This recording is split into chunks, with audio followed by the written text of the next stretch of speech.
Yaje wase Alberto Maisha States imeanza live sasa, nimechelewa kidogo, technical difficulties kama kawaida, sijui kwa nini historia inaenda hivyo kila saa. Nilikuwa nataka ku relocate makamera jujana, nilikuwa natumia kamera story nyingine sasa. Nataka ku saa kwa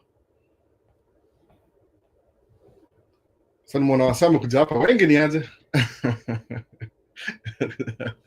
Kuna climate amesemaje, eagerly waiting for today's Man Cave live talk. Alafu kuna nani mwingine hapa, nataka ku go through haraka. Tuko site walikama mapema sana hao. What time is a Man Cave supposed to start, Mr. AMS Albert Maisha States? Nimeanza sana. Your next track should be an AMS somewhere. Bona nini ingine next ni nini, new build that was proposed, House Representative. So I'll tell you from the top. So, to the TikTok pia to the live. So everything ko poa. Hope sound iko fiti leo. Sijui kama naweza try to make sure everything ko poa. TikTok live, okay, sasa hapa hivi YouTube, make sure everything ko fiti. Saa hii imeenda, alafu hapa hivi natry kumonitor naye TikTok. Nimechelewa sana lakini saa tu. Poa mazee, topic ya leo mazee ni different kidogo. Leo tunakuwa na a different topic. Naitwa ngoja kidogo. Acha ni say everything. So kama mic iko poa, sema niko fiti, siji.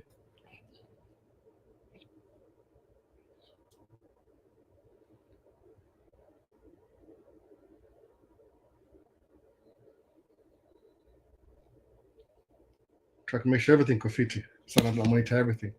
Sawa, question ya kwanza ilikuwa nani? Kuna msalianza hapa hivi, ya kwanza ilikuwa Clement KE. Alisema nini? Alisema eagerly waiting for today's Man Cave talk live. Alafu kuna Kwame sema tuko site. Nachelewa kidogo by the way. Jana tulikuwa tunarecord concert ya BN huko Minneapolis. So kuna vile cameras zilikuwa off kidogo. Na try to make sure zikuwe fit kabisa. So Kwame sema what time is the Man Cave supposed to start by Albert Maisha States? Pole bwana, nimechelewa kidogo, nimechelewa sana leo. Sana. So topic ya leo itakuwa nini? Ibu, waza. Nime do everything poor. So topic ya leo nimesema inaitwa hivi, how you do anything is how you do everything. Hiyo ndio topic ya leo kabisa, plain kabisa. Inaweza go positive way ama inaweza go negative way. Unaona hiyo design ya how you do anything is how you do everything. That's what it is. So kuna wase wengi mazee wasema kama wewe msogo unajituma. Ibla wasema busy people get things done. No. Kama unajituma ile to do something that you want to do on a daily basis, ita kwa character yako, uta approach everything hivyo. Kama ni msogo uko lazy kwa vitu vingine unadu, kwenda mbele utakuwa lazy pia. Umeona? How you do anything is how you do everything. Nisikia quote mahali last week kwa zile podcast Morgan na watch. Nikarelate naye sana by the way. Juu kama kuna example ya dere moja, huyo dere nikiongea na yeye kunisumbua ma attitude kila saa. So guess what? Ile hata kienda job wasoka na complain juu yake the same way job. Kwa kilabu wanakuwa unfair juu maybe ni Mwafrika ama kitu kama hiyo. But the other day ilikuwa kama 3 weeks ago, niko na drive truck yangu, akwa drive ya mtu mwingine truck kama a few days hivi. Maziki kale na drive gari, yani ile na drive tu gari mwenyewe ile tu, anaambiwa instructions, anafanya whatever he thinks is right. Unamwambia afanye hii, anafanya whatever he thinks it's right. See whatever the guy wants to work. Nikiuliza wife, is kwa comfortable kurudishia mse job kweli? Na doubt sana. Juu alitusumbua last year, kwa getting a complaint every week I think. Alafu kwa sema maybe tu ni mgeni. What did he do? Atuambiwe specific. Tukaona maybe tu ni ile jaro ile wanamuonea. Unaona? Lakini kuongea na yeye on a daily basis, you realize how you do anything is how you do everything. So kama wewe ni lazy one thing, utakuwa lazy kwa kila kitu. Hiyo ndio kama nini yako. Hiyo ndio itongaje. Hiyo ndio ile kama hiyo ndio whatever you do. Hiyo ni kama habit yako. Hiyo ndio character yako basically. So kama unajua character yako ikusaidii kwenda mbele positively, nipo anza kuimoderate ikam negatively. Kama mimi kusema kweli come states ile the first few years niko na attitude moja mbaya sana, sijui ilikuwa Kenya, nasema tu Kenya ile kivyangu, si eti ni blanket kila mtu. Kwanza ni high comment kidogo, ile ilikuwa na Ukenya yangu fulani, Ukenya tu fulani, ile nataka kudanganya na manuva kuna kitu maze, every time nataka kudo hiyo story, kama nachelewa job alafu nauliza what happened, nasema ati I had a flat tire, na ukweli nile nichelewa tu job juu gari yangu iko na shida. Umeona, na ati if I lie about it na get away with it, haikuwa work out. So kasema wait a minute, what things do I do zinani make na kwa compromise kwa kila design ya life.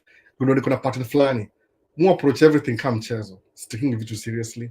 Umeona, vitu serious na for take seriously, vitu zile ziko joke na for take jokes.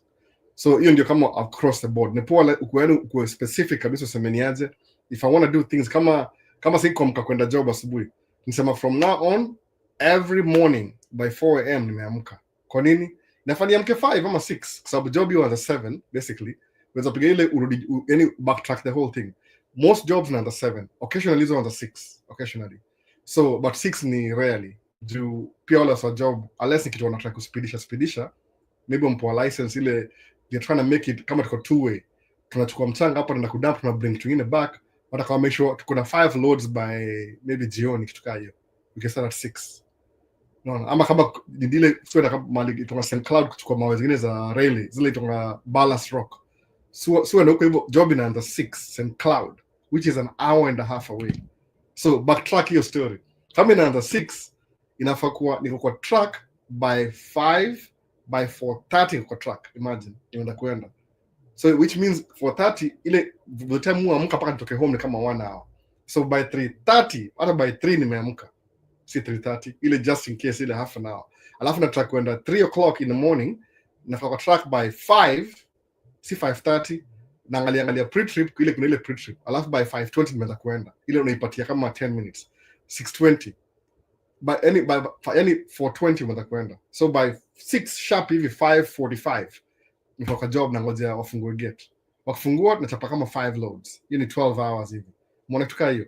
So lazima ujiambie kisema from now on kama na drive truck na try to make sure every day naamka 4 in the morning no matter what. But the leo nimelala late kidogo juu nilikuwa jana mpaka midnight kwa hiyo concert. Muona so imenithrow kidogo, but whether kama uko job ama uko place yako fulani, make sure keep everything consistent, usichange anything, alafu ikuwe character yako, kwa sababu ukisema a new habit it takes about 90 days to adapt habit fulani. So kama kuna kitu fulani unataka kudo, you take 90 days kuiadapt ikuwe part of you. Lakini kama ukianza alafu 1 week alafu wachana naye, haitai grip, itakuwa always a struggle. Sasa maswali ni mingi, hii nataka kuintroduce your topic by the way, tutaongea to expand baadaye later on.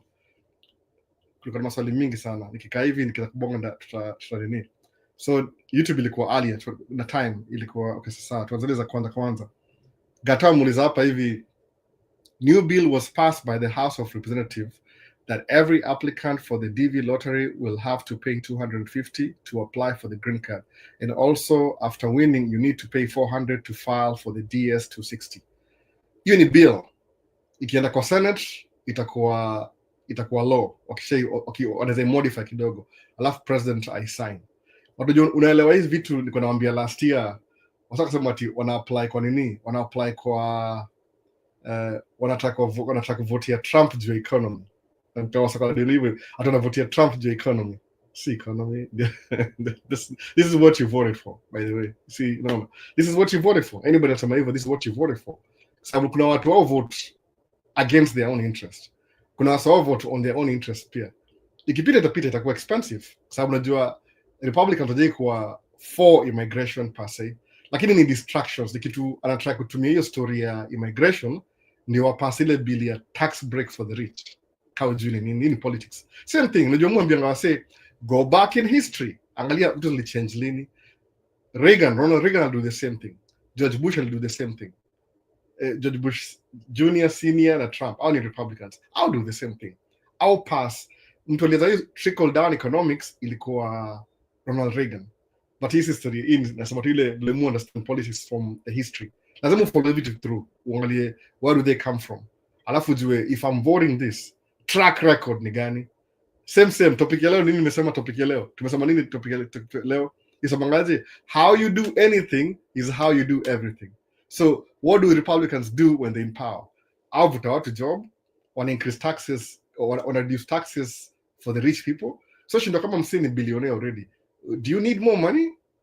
I mean, sababu some experiment. Hawa se watu wa trickle down economics. Sema kweli kabisa. Trickle down economics. Haijawahi work. The more rich money you give to the rich people, our create employment, our enrich themselves. So maybe they'll buy a brand new Ferrari, whatever they'll do. Sasa, hiyo ni question ya gato. So it increase cost. I mean, that's what you get. Even the Republicans, they want to benefit. Lazima increase cost ya watu wananchi wa kawaida ndio wa justify tax breaks. Usikile kama ile quote ya nani ya Dave Chappelle alisemaje, Trump is not fighting for you, our watu maskini, it's fighting for me, rich people. If you make less than 400,000 a year, I'll benefit anything. By the way, hiyo ni my 2 cents. Let me understand politics. Sasa sisi na hustle tupate wapi $250 ya kuapply green card na si guarantee utawin. By the way, hiyo story ya green card, hiyo ni bill imekuwa propose au hide mavitu. So I don't know how it's going to go. Senate is a reject, rewrite everything. Sisi hii ni final, hiyo ni bill tu. Bill si law, ni bill. Ina go through house, but chances are watu vote na ule president yuko kwa nini, kwa whatever. So Kwame asema seriously, ibu nisemaje, kujeni China basi. Asema hivyo, kujeni China. Kwame yuko China by the way. Yofundisha asema nini? Biology. Nisema English. Yofundisha biology. Anaishi China, Kwame. Ako China. So TikTok tukachapa haraka. Sasa kuacha watu nini? Would you Jim Obino, would that law of payment of DV lottery go online this DV? No. But mingi ukipass bill, by the way, Jim Obino, if you pass a bill, when the bill goes through the House, Senate, and the president signs, it becomes law. Unapata chances are itakuwa applicable next year. Maybe times a little bit later. Effective immediately? I don't think so. Sababu kuna interest. People want to run for office alafu wa win. Mwana hivyo. That's what it is. They want to run for office and win. So waiting to learn today, SK. Na Mama Kayai official. Habari Mama Kayai. Kitambo. Mama Kayai kapo hivi. So wengine ni how you anything is how you everything. What? Oh, how you do anything is how you do everything. Ndio. How you do anything is how you do everything. Hiyo nimetitle topic hii ya leo hivi. Ile basically how you do things now, like your default setting. Kama wewe ni mseogo na jidoubt kila siku unasema ni too expensive, ni too this. Mwonge na wase kama almost daily sahi. Wala wada kusema na kuingia tracking. But albo, hii dump truck ni 200,000. Sasa muuliza, okay, how you gonna get there kama upiti your hurdle? Because you have to be comfortable kwa na loan ya 200,000. Repeat tena. In the beginning of hii talk, itana kasamanga hivi. Ni attitude change. Your attitude matters. Sabangalia hivi.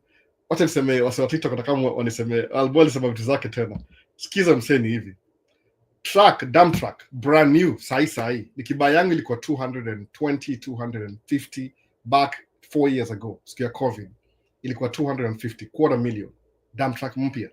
Sai ni almost 300,000. Kwa nini? Kuna inflation 3% every year.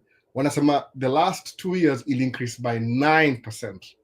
Moja ilikuwa 6% alafu 9%. So hata iko worse off than before. Unaelewa sasa? So inflation happens. Kwa nini? Kuna wasee, the best example ni gani? CD, certificate of deposit. Unachukua pesa kama $10,000 wewe kwa account leo. Sawa? You need to understand how money works. The way money works, you increase every month. Na 3, 5, 10%. Depends. 10% is a very good rate. So, kama wewe participate kwa history ya compound interest. Compound interest ndio inakuharm. Kama una participate kwa compound interest, inakubenefit. 2 things. Musema hivyo. This is how I think about myself. Musema hivi. Sawa. Do I want to benefit from compound interest or do I want to lose from compound interest? Hiyo ndio difference. So sema okay, mimi niko Kenya for example, na slow down, you understand, I'm in Kenya, maisha ni ngumu, I don't know what to do. Tusema nini, shapata resources. I didn't even know these things before. Niliambiwa na watu wale wa Chingi channel in my, well, I was lost in my thoughts na kila kitu, nikaambiwa kuna wasewa na Middle East haitaji green card, by the way, they need laborers to work for the jobs. Wame create opportunity, hiyo oil money, rich families wame create opportunity, they need laborers. Ukiwa na city, a city has to run. So how do you run the city? Ni kama vile America 200 years ago, 18 something, haikuwa na nini state tax. Kwa nini? The counties were not established enough kukuwa na budget ya state. Sawa. Kama huku Minneapolis wako na very funny system. Kuna Hennepin County. Hiyo ndio county yangu, mimi ni Hennepin County. Kwa Hennepin County kuna cities within Hennepin County. Unaweza zita kama, in other words, ni kama Hennepin County ndio Minneapolis sasa. Kuna city within a city. So nikianzia Minneapolis kwenda west, kuna the city of Golden Valley. Why do you call it that? Iko na enough houses and enough resources to run itself outside Minneapolis as a county. Naelewa. Kwa nini? Juu kama kuna nyumba kama tuseme example, I don't even know the figure, there's a look up. Kama Golden Valley iko na hao kama tuseme 500,000 houses. Kila hao ilipanga property tax every year. So that's how the city makes money. Ina collect taxes from hao individual houses. Sijaongea juu ya business bado. So kama kuna hao 500,000 in the city of Golden Valley. Sawa.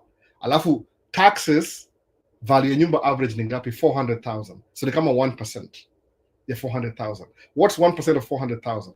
Itakuwa $4,000. So the city collects 4,000 times 500 a year.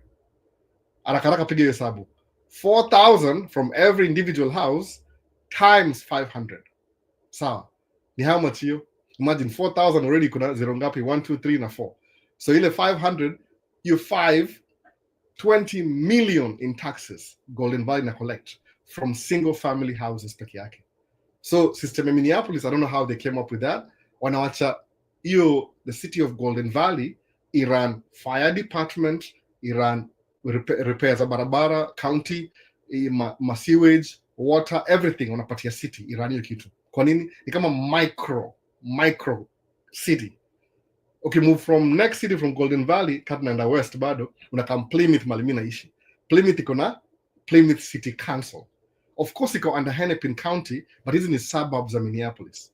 So the numbers determine. Suppose Plymouth tupatie more number, iko na 1,000 single houses. Okay, average price ya hao hapa Plymouth ni nini? $500,000. Hii ni place ya dosi kidogo. $500,000, ama tuseme $500,000 hivi, sawa? Okay, $500,000. So kama ni $500,000, what's 1% ya $500,000? It's $5,000. How many houses do they have over here? 100 houses. Ama 1,000 whatever, tukaa hiyo sasa. 1,000 houses times 5,000. Hiyo ndio property tax. So that's ukishikwa neighborhood poor, ile iko rich, the school district iko na more money, more resources. Kwa nini? School districts are run by the local taxes kwa county. So Republicans awika ile talking points wa kitambo ati we don't want big government, we don't want taxes. Kumbuka country expand sahi. Alafu wale walikuwa slaves 18 something, in case of usahau na somebody slavery can exist. Sahi wako free. Wako free. So that's what happens in a city. It needs money to run itself. So guess what? You have to pay taxes. Even your microcosm. So kuna so many micro cities. Kuna Hopkins, kuna St. Louis Park, kuna Plymouth, kuna Maple Grove, nimesahau gani ingine, Brooklyn Park, Brooklyn Center, hiyo ni Minneapolis peke yake. Kuna Ridgedale, kuna Bloomington iko, I think Bloomington iko Hennepin pia.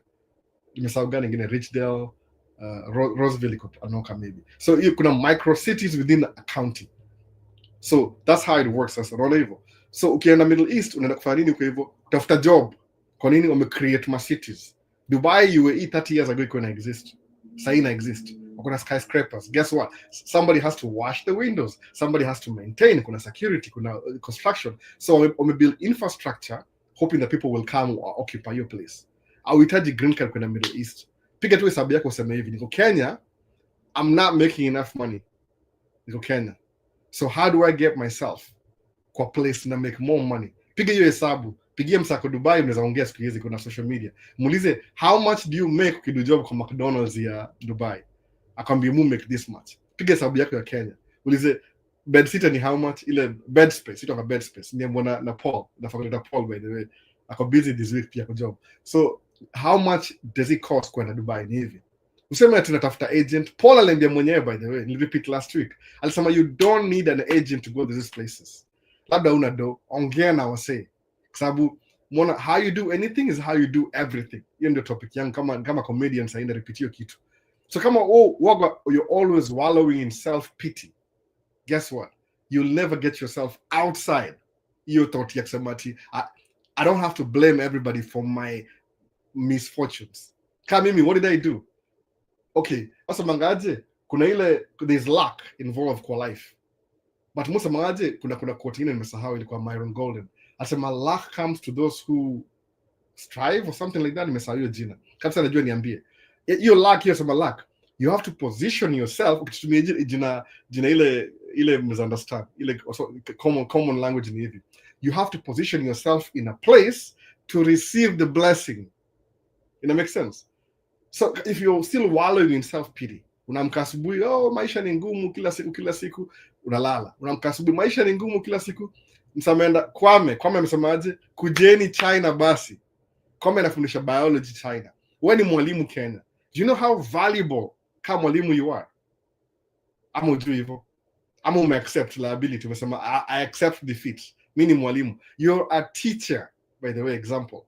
I don't think teachers are highly paid at America, by the way, unless in private school. Ama hii inaitwa Montessori school. Montessori school is zilianzia hapa Minnesota in the 1960s. Do you know how valuable teachers are? Haujui hivyo. Wewe ni mwalimu. Unakaa mbele ya watu. Hata uko na more guts than mimi. Jumis nikienda in public siongea vinaongea hivi in front of a camera. Hii ni habit nimezoea, by the way. Hii kuongea juu ya camera. So if you're a teacher, you're more valuable as a teacher elsewhere than in Kenya. Kwa nini? Maybe pesa yako si mzuri sana. Piga hesabu, semeaje, how much does Kwame make a month? Akwambie figure. Uone, okay, what uncomfortable situation do I have to go through? Lazima na new language. Lazima nifanye hivi. Kwa sababu if you're a teacher, you're a teacher. It doesn't matter. Ukienda shule, wanasema ati degree is not important. Don't believe that, by the way. Uliza, who's saying that? Is it the guy who has a degree already? Ama ule ana degree? In your difference. Sababu according to familia nini, my wife's family, asema ati education is not important. Lakini most of them are the same. So to me, logically thinking, when I try to overcompensate the lack of education, so when I justify it, confirmation biased. Since I don't have a degree, I want to act like not having a degree is important. To make myself feel better. How you do anything is how you do everything. So what do? Wasa wana Dubai, wamededi hapana. Kupoa kabisa. Ni itakuwa hustle? Yes. Na musa mangaje, hustle hiyo fungua akili yako in a way. Q&A, nimebaki hapa sana. Kwame, tuende kama nini, samaje hapa hivi. TikTok. Hi bro, how you doing? Uni Kirithi Ndungu. I'm doing good. Tuko ndani kama SIM card maze. Sikizi kuna SIM card kweli, nafikiri wali scrap off mambo ya SIM card. Simu zangu zinanga SIM card, by the way, zote mbili. Kuna zingine Apple iko ndani, iko internalized. Anyway, asara sana, sijui kana itumia Kenya nikienda.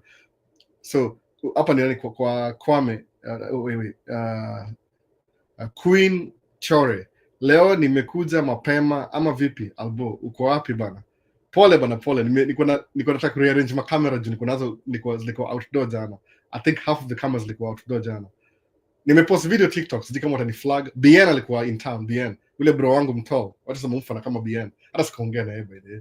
Sikupata time. Alikuwa amefichwa sana. Unajua promoter ni Nigeria, alitaka ku make sure show iko poa. Ukibring artist kwa event, lazima make sure amekula, ko healthy, ndio perform. Because they made a lot of money. My goodness. Tiketi ilikuwa $30 if you bought it online 2 months ago, I think. Alafu jana D-Day ilikuwa $110 kuingia. Alafu mimi niko huko mapema, of course. Mimi niko na crew ya Fanaka Nation. So niko huko mapema. sound check ilikuwa umsanaimba poa. Bien international music star, I'm telling you man, Bien international. But at this point kuna wazungu kwa laini, wazungu hata sijui walijuaje Bien ni nani. Nataka kushare video short video, si yangu ni yake, napata copyright, si kwa hii channel, maybe place ingine, umeona. So kuna Miss Lydia, mambo albo, niko poa ni aje, niko poa, acha nikachap na question bana. So tuko fiti sana kwa Youthman Brian Lucalo, hii ni poa, acha nikachap na question before nianze kuongea. Tumekuelewa saa, usiseme you will work hard kwingine, do it now. Uni Kwame sema hivyo. It's about discipline and consistency. Muhimu sana consistency.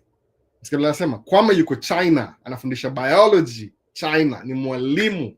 Kwame, am I right? Some biology, ni correct instantly by the way, kafti ni English. You can teach English. Kwa kumbuka wa Chinese aongea Mandarin. What are the benefits ya Chinese kwa China? Example, uko na degree yako ya nini, you don't speak the language. Okay, you learn the language. Who cares? You learn the language haraka. Kwa sababu itakuwa utalan Mandarin alafu unafundisha English. You're actually in a first world country. English language si English. Why do you speak English in Kenya? By the way, jiulize hivyo. Simnajua, do I have to explain myself? Because of colonialism. So at one point our ancestors didn't really know English. But now we speak English. Why? Colonialism. So and China, consistency is key. Kwame yuko China by the way. Kuna wasako Dubai, UAE, Middle East na McDo, mrasta Bahrain. Bahrain value ya dollar iko yani currency ya Bahrain iko higher than the dollar. So kilipo $500 hapa US, $500 whatever Bahrain pesa yao ni ka 700. Ni more money than hapa hivi. So I love the topic because it's all about self-awareness. Kweli kabisa, naona. How you do anything is how you do everything. Kumbuka hivyo. So jiangalie how you do anything, how is it like? Jipatie ile self-diagnostic. How do I do my things? More approach life na a lazy perspective, wallowing in self-pity. I'm like on a confidence coming me. I do things that are not even me by the way. Mujiuliza, am I real? Or you camera na the jokes kana jua. Mo kana camera mbili hapa. So jiuliza, am I really doing the right thing or not? Jiuliza hivyo. Sababu what's your attitude towards things? Musema hivi, nikipewa track moja na wengine kwa nini? Niligundua one thing by the way. When I have a track payment, hiyo ni amsha asubuhi at 4 by the way. Yeah. So nikipewa track nitakuwa lazy. So guess what I'm going to do? Ndabuy track ingine tena. Alafu nipatie juu, that's what Uderek understand. Huyu ni maybe I'll get him back sijui, but lazima tu negotiate with mob sana kama namrudisha. Juu alisema hivi, yani akona mindset yake. This is how I do things, it doesn't matter. Mwambia kitu alafu ananiambia. Namwambia by the way, listen. E job, whatever I'm offering, I have to go out of my way niende kwa bank ninyimwe loan a couple of times. Alafu change my loan a couple of times, eventually one of them it happened. Kwa nini? I'm trying. No. Nisemanga ile topic ile iko yangu ilikuwa I think Myron Golden. Sema if you're not failing in something. Ni pause, in fact. If you're not failing, that means you're not even trying. So you have to try to fail. Imagine. So how are you going to fail if you've never tried? When a spectator umekaa kwa stands on a watch ball. Chenga hiyo, piga hiyo, piga hiyo ball. We gola. Ingia kwa gola uone perspective ya gola. Umekaa hivi, leather ball inakaa mkono imeteshana hivi. Inakuja utakuwa na different perspective. So if you're not failing, that means you're not even trying. And basically, if you're not failing, you don't even have a chance. If you're not trying, if you're not trying, you don't even have a chance to fail. Afadhali ujaribu fail. Musa mangayo policy yangu ni very simple. I will try and fail. Nikisema hii imekata. Okay, so suppose I want to be a musician. Kama BN ni bro wangu mkubwa. Watu sema mfano BN, sijui I don't know how. Kuna mwangalia sema this guy doesn't look like me. But anyway, I don't see myself. So BN is a musician, so if I try to be a musician kama BN, I'm gonna fail miserable. Wacha nikatu na lens yangu na camera. Niko na lens moja normal sana jana by the way. I was so impressed na order ingine this week. Sina do by the way, sina do. But nda order tu online, ile nda order na credit card. Nasema, I need a couple of 6 weeks hivi pay off. So lens moja to 135mm. Ni prime lens alafu ni zoom pia. Unaona? Kuna bigger than that sababu Anaona hiyo video, nimepost video TikTok sahi, maybe napost YouTube pia. Niko namfuata akiimba, namfuata hivi akiimba, namfuata accurate, yuko tu na out of focus, nimefocus na yeye. So this is the cheapest lens I have, but it works miracles. Naona kwa giza, naona nuru gizani. Anyway, nasema hivyo, I usually focus ile terms za camera. So that's what it is. Fail, try to fail. Nilienda Dubai, UAE, haiku work out. Nikafail, nikarudi Kenya, kukamkuri group kidogo. Kama umse yutonga nani, umse Lukolo, sijina yake nani. Huko Germany. Ali make video moja hapo ame win green card. Mazee nisikia poa. Kumbe kasikia poa sana pale. Mazee Roger ame win green card. Kumbe ilikuwa clickbait. Man. Roger aliishia Germany, akalearn language, akaishi Germany. Sijui iko Kenya, kama iko Kenya sahi. I don't know what he's doing exactly, but Roger iko Kenya. But alienda anyway. Meaning akona travel history kwa passport. So now, if you don't take action now, later on, guess what's going to happen? Itakuwa more expensive to do the same thing you're supposed to do 2 years ago. That's just how it is. Ukama kubuy truck 2020, kila kubuy sasa itakuwa 320,000. Kwa nini? Inflation. Are you participating, or when do your product for you need? It's two things, by the way, one or the other. Comment ingine. I love the topic because it's all about self-awareness. It's just somebody already. So Edward Kamara samaje, powerful advice, bro. Sacrifice and consistency is necessary. Without that, our life would not be meaningful. Let me insist on something meaningful. Let me amplify. Am I missing anything up on TikTok? Because TikTok. So Dave, your life will be meaningful. Mona, how you do anything is how you do everything. Now repeats it in comedy. Regurgitate your word every time. Self-examine yourself. How do I do this? Nikuja hapa hivi, the first, I was the worst driver. I was the worst everything.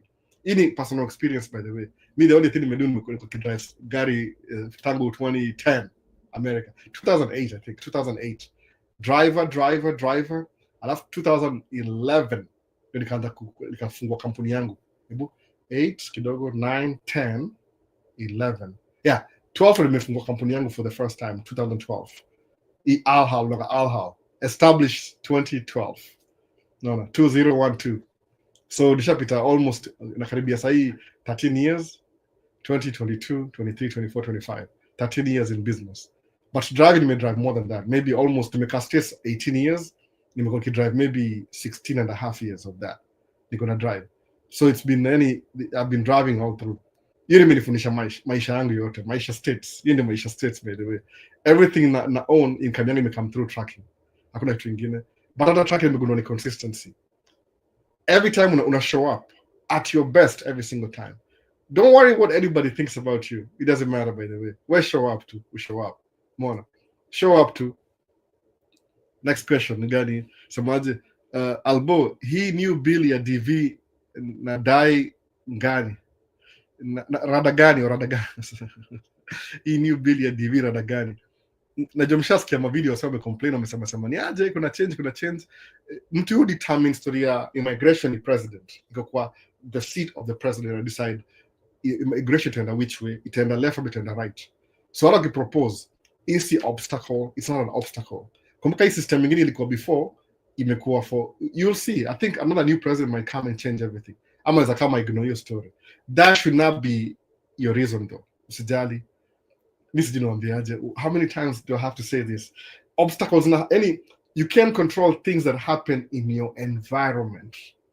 The only things you can control is zile affect wewe hapa hivi. Mona, see environment. See somebody, I will change the president's mind. I don't even know the guy, by the way. I'm gonna be honest. No, you're gonna take vitu personal. That person hates me, and I'll leave immigration record. I don't even know the guy. So the things you can change, wachana nazo. We're focused on the things that are right before you, the things you can change about your life. Vitu huwezi change, wachana nazo kabisa. $200, who cares? Nisema last week, mu give my life for example. Nilinyoa, brasikia kama go scratch. Nilinyoa. So life yangu was my example. Kusema kweli kabisa. Kuna vitu utadu kwa hii maisha, you'll only do them once. Alafu malizana naye kabisa, you'll never revisit those things again. Wacha nipatie example kwa mtu nishaongea na yeye. Alipigia simu juzi nikapigia back. Aitwa nani message yake tena? I'm thinking that I'm disappearing.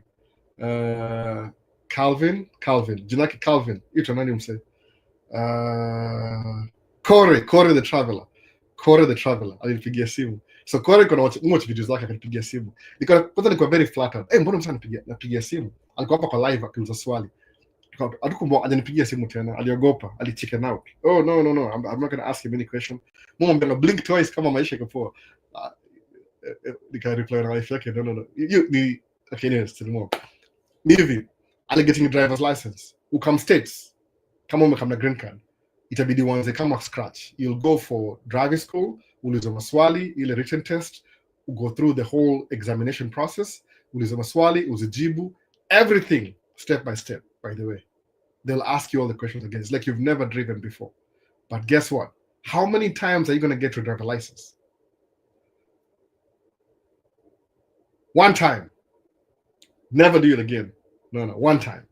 Every year you're going to renew too. That's it. So even if it's a challenge in the beginning, ukishavuka hiyo bridge ya kupata driver license, that's it. You have a license.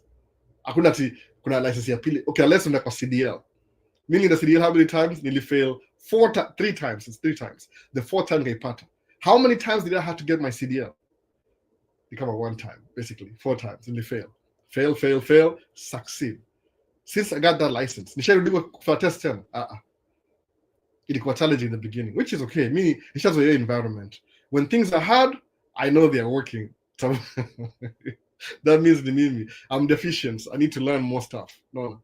Kama sahi goal yangu this year ni no matter what this year, investment account natakuwa consistent nayo, alafu nianze kubuild maybe kwa itongaje year savings itwaje ECD, ile certificate of deposit. It's very new to me, by the way. I've been nikasema I'll do it. So nataka kuanza na minimum ya pesa fulani, vile siseme pesa, sasa sema ni aje ngeje pesa $10,000 nimesema anyway. Kwa nini nimesema hii book ile I will teach you how to be rich, wakasema ile click you happen at $10,000 ndio gonna make sense sana, ina grow haraka, sababu Acorn alikuwa na video moja kwa podcast 3 weeks ago, alisema hivi, if you have $10 million with kwa CD, you can live off the money that the CD makes. Yeah, 3.5%. Sababu $10 million the first year, 320,000. Mimi I need 60,000 a year, maybe 70. Sijui imechange kwa run household. Na ini watoto na watoto they're just going through right now, watagrow, wataishia. Maybe I'll be old, sitakuwa na nguvu, but I only need like maybe 70,000 to run the house, which is a little bit on the higher side. You can even do it in a 30, by the way. Ilikuwa na ile kama uko na budget mzuri. Kama uko single, kauna watoi, kama mimi watoto wengi, no, less than that. So Peter asemaje hapa hivi, Francis Smith kwamze, nini nimemisa nini question. Asema mimi sikufanya driving test, just did the online test. You depends na state, kama ni ile written test. Kama unaishi place kama New Jersey, hakuna driver's test juu kuna railway system. Yani watu wengi hutumia watu drive weekend. Sisi wanaishi, by the way, watu drive sababu train na kama hapo hivyo. So watu kwenda job au na train. New York, sometimes in New York people don't even own cars. You don't need a car, you can rent it every weekend if you want to. Kwenda mahali driving. Hapa Minnesota, you need a car. You need basic need. So which is also spaced out. But then joking kama how big America is. America is big, by the way. Mimi kienda the closest supermarket is even the best store, you kama tuseme kitembea ni kama half an hour, nikidrive ni kama 3 minutes 5 minutes. So kama kutembea ni half an hour, how far is it? 2 miles 3 miles hivi away. But ile mali na Walmart iko 20 minutes away. You need to tembea for 2 hours or 3 hours before nifike huko. It is spaced out in America, by the way. Angalia map alafu angalia scale, labda tujuge how big it is.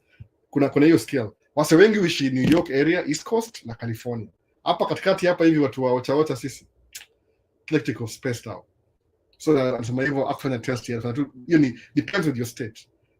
No. Sema America ocha. No. America ocha. Sasa Dani G ni ocha, America ocha. Mimi naishi ocha, Midwest. No. In the middle of no. Ndio ukiuza New York, watu wa California hata wajuangi kama kuna anything exist past California. Nafikiri tu California ndio the main place. Watu wengi wa traveling sana by the way. Kuna one of my friends anaitwa Liz, mzungu. Alikuwa nan by the way. Sisi sikumuoa. Aliamua kuwa nan. No. Tuko New Jersey baba. New Jersey zadu hivyo. Sema American Ocha. Tuko New Jersey, NJ. Sasa alisema kweli New Jersey, Madhe license yake first aliget. Alikuwa anaishi New Jersey na Cs. I could do test. Ali do 2 written tests akapewa license. Jamani sasa kamba no. Soma tena.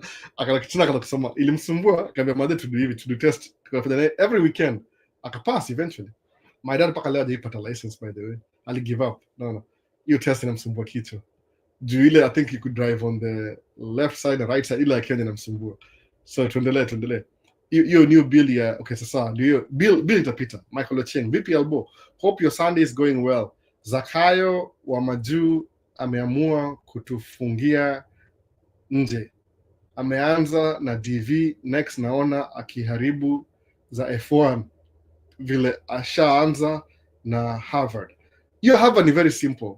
Mtoi wa Obama alikuwa accepted, Malia kuingia Harvard. Mtoi wa Trump alikuwa accepted. So Jioga akasema yo kama mtoi na ile impulse yake, sema mlifanya hivyo, ngoja I will get you, nalipisha. Akawakatia, but hiyo ni illegal hivyo. So ni ile I don't get it. Mimi kusema kweli I don't get it. Sababu America wasema kuna laws, but mse kuna vile afuatange law. You do whatever he wants and he gets away with it. No. So kama kuna bully, alafu mnamwala akubully, nobody's doing nothing, everybody's scared of him. What do? Unamwacha tu. So akakuwa sued. Alafu I don't know. No. Is it true that DV lottery applicants will attract 250 back? Will attract 250 back to entry into the lottery? I think so. No. Just got my CDL. Uta advise aje wash na body. If you get your CDL, tafuta job uanze kupata experience haraka. Your own personal growth, alafu unapata haraka. Sasa, alafu uanze hiyo story. But kumbuka kupata CDL si ndio, that's not the money. Hiyo ni ile beginning. Making money in trucking is buy your own truck. Kaa kwa barabara buying your own trailer, having your own authority. Everything unasemaje? Musema hivi, sio angalia na wife na angalia budget yetu. How do you lose money? It's not how much you make, it's how much you lose in business. So what makes us lose money? Ni hii, na hii. So how do you minimize our liability? Unaanza okay, liability kuna hii.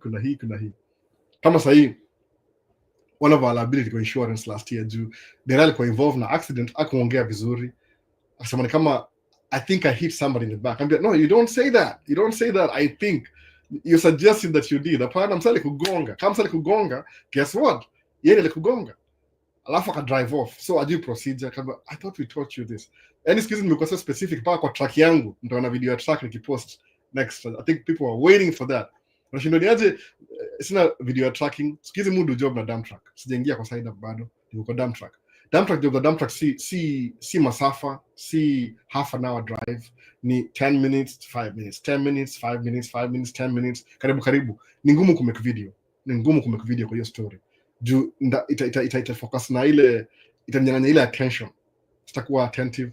So more post ya videos 3 weeks ago, 2 weeks ago, zile I didn't get to them. Alafu views imekuwa sasa tuko spring already by the way. Kama video nimepost juzi ilikuwa ya before 3 weeks ago before meetings ilikuwa green. Ama ni 4 weeks ago kutoka hiyo. I think in 3-4 weeks ago. Okay, I don't have a video. Nifanya nini ni post hiyo. Yeah, tracking siwezi do. I'm trying to really trying to make money right now. So staki kuwaste hizi space za job. So staki kuwa kicked out of a job do I'm not paying attention. Ama something else happens. So sema nikiingia kwa side up nataka kumake my videos a track again. But sahi kwa dump track short this let me just stay away from it. No. Kuna demo moja niligonga last year nilipeleka nikada hiyo trauma bado. So I don't want to make videos kama na drive truck. Anyway, pia ni risk in insurance. So one of our liabilities in insurance, by the way, insurance. Can be a wife, how do we solve this problem? Insurance. So what if one of us was an agent? No. What if? So, no, you can't do that. You have to go to school. Can be look it up. Akaiangalia kapata insurance ya kuuza truck insurance. Kama wani truck driver kwa the field inakuwa much easier because you understand everything about it. Can your wife just try it out? Sasa ameconsider sama ataconsider anaweza kama akuwe insurance agent. Kambia if you could become an agent, say what was na insurance. Wengi alafu solve problem yao. Ukiwa solve problem, you never know. You could even make 1,000, 2,000 commission a month. That's something. That means I'm going to be your customer too. So I get insurance too. So yeah, that's a good idea. Hope what I follow through. Siji iliko tunaongea last week hivi. Sababu insurance ni increase sana siji kwa nini. Hiyo ina kama all over the place. Tumenegotiate imerudi kidogo but iko still higher than last year. Umeona? Wanasema juu ya accidents, juu ya nini. So how do you get the business, how do you solve the problem ile ya ku lose money na liabilities? Sababu tracking, as much as it's good, it makes you money. Kama ukiingia over the road. But over the road, I'll make more money than construction. I could say so. Maybe. I don't know. What wingers are, they don't. But in the right track, you'll make more money because you're running harder. The problem is kuna broker, kuna middleman. So the middleman makes their money no matter what. Kama economy kumbaya, kama mimi broker you make 1,000, guess what? Kama mzigo nilipa 4,000, ata make 1,000 yake bado. Kama mzigo nilipa 2,000, ata still make 1,000 yake bado. Umeona kwa nini? Sababu kwa hiyo chain ya command ya tracking, the truck driver is the lowest. It's the Myron Golden. Niko nini? The 4 levels of value. Come on, understand after your video when do you watch. As a driver, you're the implementer. So you're the bottom of the food chain. So whatever happens, hours or kwanza, they'll get their cut before you get your cut. So if I understand, how do you lose money for business? Lessen your liabilities, that's how you make more money. Simple. Monevo. Kupata CDL is the first step. Thank you for getting, but congratulations. Yangu ilikuwa ngumu, I did it 4 times. If you did it 1 time, you're smarter than me. Your IQ is higher than me. Mimi niko very, very bad IQ kwa CDL. Ili fail. Naweza sema ilikuwa unfair, but I failed anyway. Meaning, I was trying. Sema hivi, angalia hivi. If you try something and fail, iangalie positively. At least ulikuwa na hiyo privilege ya kuitry na kufail. Use that as fuel to excel to the next step. Mwona hivyo. Sema ati unza kulialia, nilifail. Cheka by the way. Niko nalia, nikacheka kusema nijua tu nikipata hiyo license hivi. Because I knew exactly how much my friend made. Niona check yake ya 2 weeks. Back then ilikuwa $7,000. Saa hii check ya 2 weeks construction approximately. Kama uja lose any day ni maybe 12,000 in 2 weeks. Gross income before to expenses. So times 2, it could be 24,000, 25,000. Kauja miss any day, by the way. Sometimes mtu miss day juu ya construction, vua, holiday. Kesho ni holiday, by the way. So tunaenda mahali na familia. So nisema leo nimenegotiate siku, leo nimenegotiate sana. So let's do it today. No. We can do live yangu, I'll have to move on. So kuna question ni holiday, Memorial Day, Memorial. Wanaona wale masoldiers walifight kwa war ya America yote. I don't know, something like that. So kesho ni holiday. So kuna 3 days weekend. So kesho nakona do vitu na familia the whole day.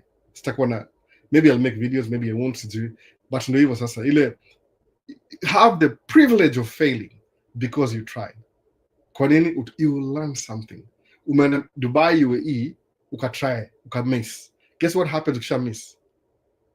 Kuna visa ya ile ushasafiri. No. Anyway, is it true that DV lottery applicants will... Okay, so it's just hivyo. Umesema to watch the 4 levels of value. The 4 levels of value ya Myron Golden.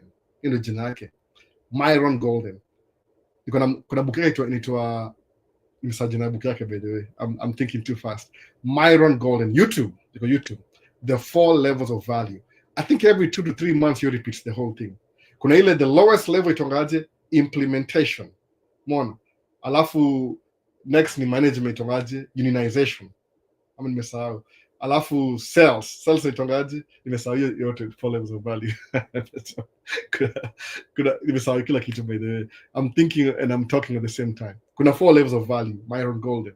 4 levels of value. So come on, dereva, implementer is the one who does the thing. Unionizer is the one who management. Hiyo ni management sasa. Kuna ile wale watu wa mkono, implementers, they do the thing. Management ana manage human resource. Alafu watu wajua manage ni ule marketing, ule ana sell the product. huyo ako higher than management. Alafu kuna ule ana invent, ule ndio juu kabisa, unaona, ule ana invent kitu. So ule ana invent, ule ana sell, ule ana manage human resource na the human resource itself. So if you're a truck driver, you're at the bottom of the food chain. So lazima work hard ufikiraje, how do I use this to my advantage? Hiyo ndio kitu hivyo. So suppose you're making 12,000 in 2 weeks. Expenses yako maybe ni ngapi? Maybe ni 4,000, unabaki na 8. Use 8 to create more wealth. How do you do that? Nime make 12,000 in 2 weeks. Nime make 24,000 a month. Mafuta ni how much? Maybe the 4,000. 4,000, baki na 20. Expenses are how much? Let's say 5,000, baki na 15. So how do I use 15 wisely? Hiyo ndio nafaa kuwa swali hivyo. Usione mimi ni mdosi, ile Range Rover ni aje? You'll buy the Range Rover later. Kwa nini? When you 10x you 15,000, then you can afford a Range Rover comfortably. Sawa, kwa nini? Fanya hivi. Tumia ile principle ya you 10,000 15,000 imebaki, fanya hivi. 10,000 ingekuwa kama hiyo high yield savings account. Kama nitongaje, hiyo nimesema sasa hii nimeitwaje? Certificate of deposit, CD.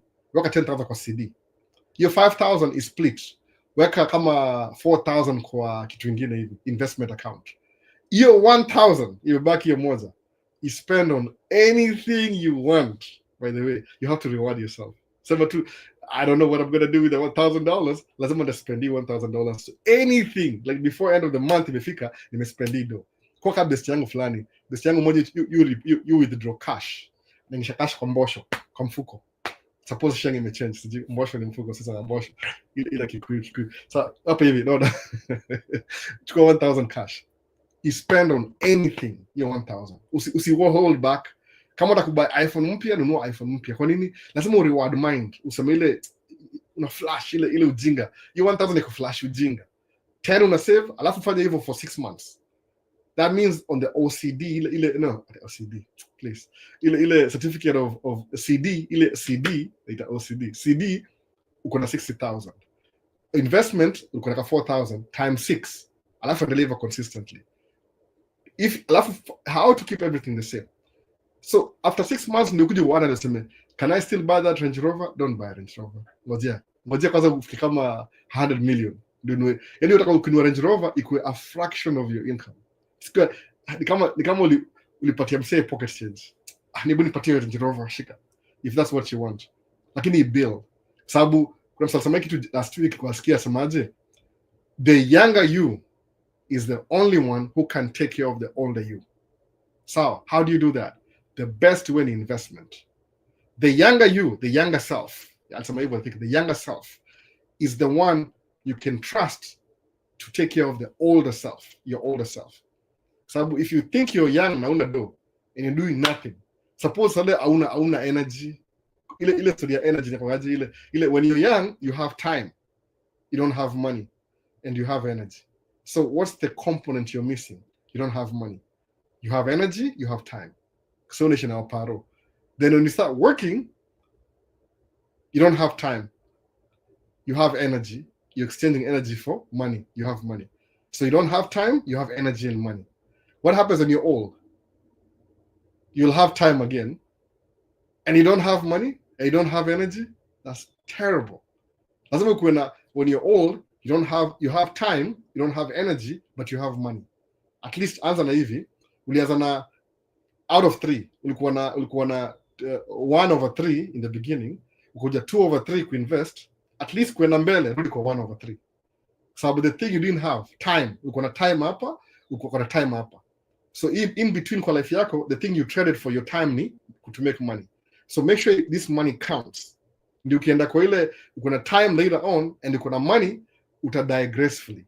So make so much money when you're old that what you say inheritance. No. Kama za kwa Bible samangaje, live for your kids, your children's children. 4 generations, your income. So when you're trading your time for money, make it worth it. Alafu kuna ile progression. Ndaanzia hapa, alafu niende hapa, alafu I keep getting better. Don't rest. Sababu kumbuka utarest, you'll get your time back when you're older. You had it before ukiwa na money, move naye, alafu move naye. Mbona hivyo? Usema tuko mzee, you have time, you don't have energy, you don't have money. You need 3-0. No. Ulikuwa 1-0, 1-0 hapa hivi, ama ilikuwa 1-0, 1-0, ama ilikuwa 2-0, 1-0, 3-0. Utada haraka sana by the way. You don't have energy, you don't have time. You don't have energy, you have time, you don't have money. Utakaa sana. Ita disappear. Umeona? So swali hapa ndani semaje vipi Sunday? Okay, nishamaliza na hiyo.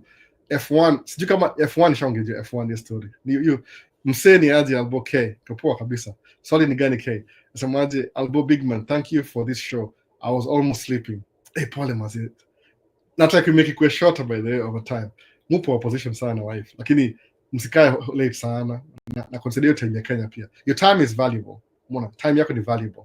Hata mjoga hivyo, your time is valuable. So ndio mwana invest kufanya kitu once a week. Nimecheki mpaka kwa asylum wameweka watu registration ya 1000. Hii mtu atapata wapi na anatoroka vita zenye most in effect za US? Michael Ocheng. Utapata tu by the way, utapata tu. No, utapata tu. Believe me. Utapata tu. So everybody's getting a CDL. How am I going to buy a truck? Utabuy tu. Utabuy. Kuna njia bado. No. They're selling trucks, ndio. Nimeenda dealership, nilidrive jana dealership, they have 3 more trucks huko hivyo. They keep selling trucks. Somebody's going to buy those trucks. No. Haitakuwa labda wewe utaipata tu. Don't wallow in self pity. Musamangaje your condition now. Ndio ni kwa example yangu by the way before niendelee. Utakam leo uko broke, kesho utakuwa na hiyo do. The only example I have ngebo maji kwa maji nasikia kama niko thirsty sasa hivi. Nisakula maji. Whatever money you don't have now, hii itakuwa hurdle yako ya kwanza, your first hurdle. Ukivuka hiyo hurdle ya hiyo $1,000, the other side utakuwa na make $10,000 a month. You'll forget that you didn't have money then. Nikuja hapa states in green card, hizo stories za kufanya application, most of them nifanya peke yangu. Niko nishaanza ku save dough by the way kidogo. And niko na tikiti before nika states. Ni ile while I was waiting ikapata kila kitu DS nikatuma kila kitu, everything ilikuwa chini ya maji. By the time maparo kujua nimeget green card, by the way kweli kabisa maparo ilikuwa ile tena interview kwa embassy. Nikanisha ilipia kila kitu nimaliza kila kitu. How did I do that? Niko na save, niko very intentional. Niko najua this is it. Kiangalia hata Kenya niko na girlfriend Kenya by the way. Nikamshoni aje atujawana you're my girlfriend, kuna history ya green card nimeget ile first notification letter. Should I write here to go married? Alafu tuoane. Akisema I don't want to get married out of convenience. These are words I'm quoting what she said. I don't want to get married out of convenience. I'm sure this is a good convenience to have. If you're my girlfriend now, nikisema you're my wife, tutaoana next week. Alafu by the time DS 260 na come, itakam kama mimi niko married na wewe. Hatuna watoi. Then that's all I have to prove. Na pata certificate tulioana. Then what? Alafu tuingia states na wewe. Tukiingia states, guess what? Uko na green card. Alikata hiyo opportunity. So I came by myself, by the way. Kweli kabisa, this is true story. Mimi sijaisahau hizo story. Mimi kuna point mufika alafu nasema this is the point that I moved on. Nimuza, let's get married. Niko na green card. Sema no, I don't want to get married out of convenience. Thank you. Sikusema ti, oh, can you repeat what you just said? Can you repeat that again? Sema, okay. Nice and clear, loud and clear. Lianzia hapo. Cut off, I'm single. Nikamsess kama single. So kuja hapa hivi the last Buddha likatia tikiti, I think my sister and my dad, because waligundua ndio kama ni liability nikikaa Kenya. Nilipata visa kama Friday, the following Sunday ni get visa on Thursday hivi, by Sunday nimeshatoka Kenya. Walinibukia tikiti immediately, by the way, because my sister was already in America kama student. So guess what? Hata sikupata time ya kukaa sana. Did I have the money to? Niliwachia bro hiyo do. Hata sijikali kula, hata sijui ndaenda kucheck siku moja one day, say 18 years ago. So the things you think you don't have right now, if you're trying, unashanga, ita open up. The blessings will find you while you're searching. Nataka kusema hivyo. Sometimes kukaa chini kusema wallowing in self-pity, nothing will come your way. The moment umejitoma na kuenda hiyo barabara utatembea, somebody will meet you along the way. Somebody will pay for your ticket. You never know. Just try. Usema tunakaa hivi na wallow in self-pity. Ukianza kumove, when you start moving, guess what? Things will open up because you're moving. No. Nimesahau hiyo quote kwa nini kwa samaje? Busy people get things done. Ama nimesahau hiyo nyingine quotes za fly. Naongejea one concept na another. So 1,000, whatever 1,000 your registration, don't worry about it. It's just 1,000. In your lifetime you'll make more than that. Hii labda itakuwa interest yako ya CD ya 2 months kishakuja hapa. So fikiria zile obstacle. Huu ni nini, hii politics ya America iko very simple. See, I don't know if people got amnesia. Amnesia inamaanisha memory yao inakuwa clouded. The last time Trump alikuwa president, alipatiana tax breaks to the rich. So who needs more money? Is it the poor people or the rich people who already have money? In other words, Nile, he was not really taking care of rich people. He was taking care of himself. No. Because he's rich too. Even Trump is very rich, billionaire. So taxes for the rich. Ni self-interest. See, selflessness, ni selfishness. So anybody who's rich like him would benefit. So for them to justify and they more tax breaks, they don't want to pay taxes. What to increase income, they have to figure out how to make money. Green card waka 1,000 hapo. DV waka 250. Kwa nini? We have to justify why we are giving ourselves tax breaks. Sasa, ninajiuliza hivyo. If you're rich already, why do you need more money? You're one of the biggest obstacle you're human in this world. Humans. You're rich and you need more money. I don't know. Somebody might think I'm rich, but I still need more money. You see, help it. So become an endless speech. You still make money. Nile labda ujasimama, you didn't stop and smell the roses. Ukona door ready.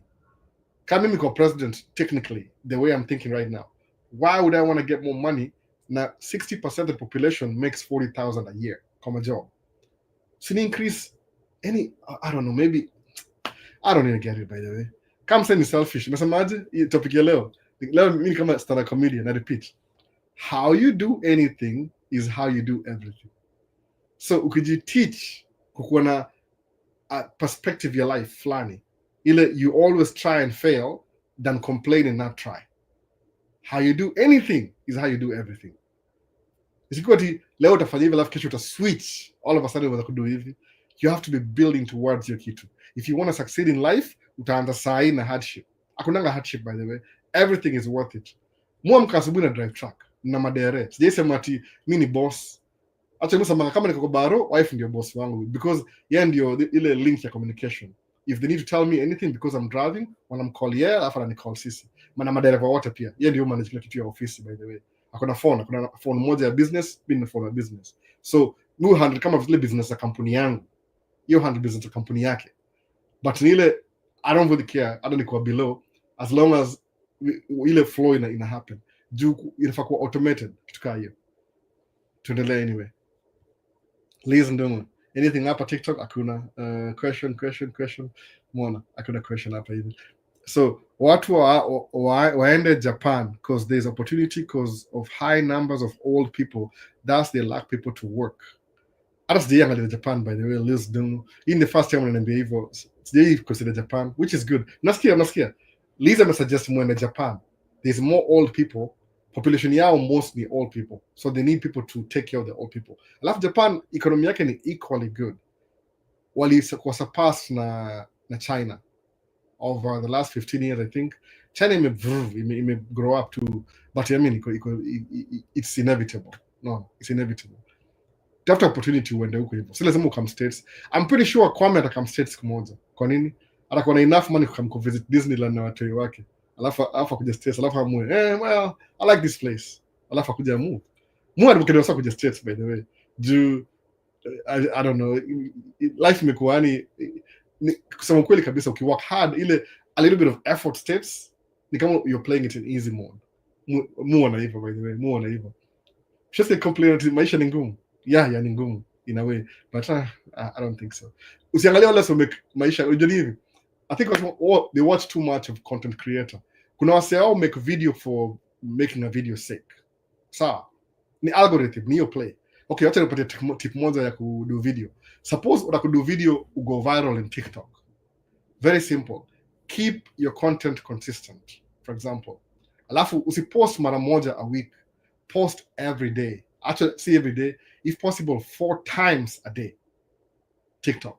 4 times a day, by the way. Uta go viral. Kwa nini? Utakuwa on people's faces over and over and over again. For what a 1 month. 4 times a day for 1 month. Utakuwa build enough content to grow. What about YouTube? The same thing. The more una concentrate na hiyo YouTube, the better, kwa sababu acha nini nasema nazimika hapo TikTok over 1 hour. Consistency ile post not Malone, post Malone, post hivyo hivyo, hiyo ndio your trick. If you want to make it on social media, post. Hata kama ujui kile unadu, wewe post tu, consistency. Utashangaa ita open up your algorithm. Yani you'll beat the algorithm, very simple. But kama uposting once in a while, picha ya watu wako, ama unapost zile video za ya face tu, alafu una smile, alafu una sing along. YouTube siku hizi promoting my songs by the way za watu wengine. Nimepost song moja ya BN leo. Hiyo ni one of my, anyway, naongeja BN sana leo. Jilikuwa jana concert. Sijui kama TikTok ita allow hiyo video kai up juni ngoma. Haitaki kulipa anybody for nini. But nile I was posting the experience, seeing ngoma yenyewe. But let's see what's gonna happen. Post every day. Miss nanga time. If I had time, I could do live every day. Mona. But nile monga, there's things that I do that make me money. Basically, hii Maisha States ni kama is my foundation, ni charity, ni free. The free aspect of kama I'm sharing my experiences while watu like-mindedness. Alafu we think together, kama think tank hivi. That's why I do it for free. I don't make any money for it live. Maybe it's like $3, maybe, kwa views. I don't know, naangalia metrics kambia. Hii live yoga $3, by the way. Sinanga audience wengi sana. Wale usa kamkuwatch baadaye after live. Ile recording. Hata recording patanga view mob sana. But we post anyway juu ile ya quality. Ile somebody in the future kitaka kuona live, asione live ile iko poor quality juu ni online, aone ile recorded quality. So na hivyo. So ile kama my charitable thing. Like-minded people. Watu to think tank, so could think to solve problems. I might not have a solution, somebody out there will have a solution. Kama Kwame yuko China teaching biology, nimekumbuka. Why do I know that? Teaching biology, actual. Hata si Kwame peke yake, kuna watu wako Australia, New Zealand, kuna watu wako Dubai, labda wako job sahi waangalia, wataka kuangalia baadaye sasa live imeisha, ile recording. So anyway, tunaendelea Q&A. Why do some people don't see the blessing? Is it ego that prevents you to see the opportunity? Creative journey. I don't know what it is. Kumbuka kitu moja, your life right now, like right now, unaishi kwa bed sitter right now. That's not you. Ile uli grow up kwa wazazi, ukaanza kwenda kuanza maisha wherever you are, Nairobi wapi, ukaanza maisha. That's not your full potential. You're labda ni 1% of your life. You still have 99 opportunity ya kuexploit. So angalia kama mimi, for example, niulize tu mimi msee, example kama mimi. Nakaaje? Mimi ni light skin. Hapana, mimi ni Mwafrika. Mimi 100%. Sijafanya DNA, nitamaje nini? 23andMe. 23andMe. Labda mimi ni Bantu, by the way. Mimi ni Bantu, just in case. Bantu 100%. From West Africa. Bantu 100%. Niko ile the darker. Labda niko light skin kidogo juu naishi America, ila kunanga jua sana. So tuna drive ndani ya gari kwa nyumba. So a little bit just like in light nafanya hivyo, by the way. I'm more darker than this. In light to light yani ni itawaje? Ini 5.6 Kelvins light. So it makes me more brighter. Mimi dark as they get. Kama hii kitambaa. Maybe kitambaa imenishinda kidogo. But anyway. Zaliwa wapi? Zaliwa Pumwani. Nimegrow up Isili. So Riverbank Primary, nikaenda St. Mary's School Mwea, nikakam Milimani Primary. Nikaingia high school. Graduate high school. Nikaanza multiple holidays kama employee. Niko naishi Umo. Kwa ile one room, ni kama bed sitter, Umo. Sasa, alafu nikaenda kuishi South Sea na some friends. Nikarudi Umo tena. Guess what? One day niko Umo, nika apply green card. Nikaituma. Ile courier service ile ku apply green card, nilitumia ile account ya job, by the way. Because I used to send mail. Nikatuma. So if I get in trouble, well, nikaituma. Nikaenda Kentucky, whatever, nikapata green card. Nika apply kila kitu kakam states. So ikisemaje, if I thought my life ingeishi Isili, do you mean so Isili? Nimeishi Isili most of my life, by the way. Mso Isich. So isichile ya then, si sahi nafikiri kama Dubai. So if I thought that my life, it's going to give up when I'm 19, it's going to give up. Life yangu itakuwa tu Isili. Where would I be right now? What did I do? Nili apply green card, by the way. The first time I applied green card, nili win. Nili get ile first notification letter. The problem ile, sikuwahi get the second notification letter, second NL. I never got it. Completely. Haikuwahi kuja. But according to my parents, they can win green card. Wakaambia kila mtu, So imagine your frustration, 2 years in, I'm still in Kenya. Albojaenda bado, asijaenda bado. Ya pili nika-apply, sikuambia mtu, unaona. Niliambia tu bro, hata bro karibu niuze sometimes. Bro ongea sana. Bro huyu Kolo yuko hapa. Hata yuko hapa sasa Kolo. Sikuambia mtu. Kolo yuko hapa juu mimi by the way. Niliambia bro, nyinyi mnakuja hapa kila mtu. Objective yangu ya states in the beginning ilikuwa kuleta family mzima hapa. Guess what?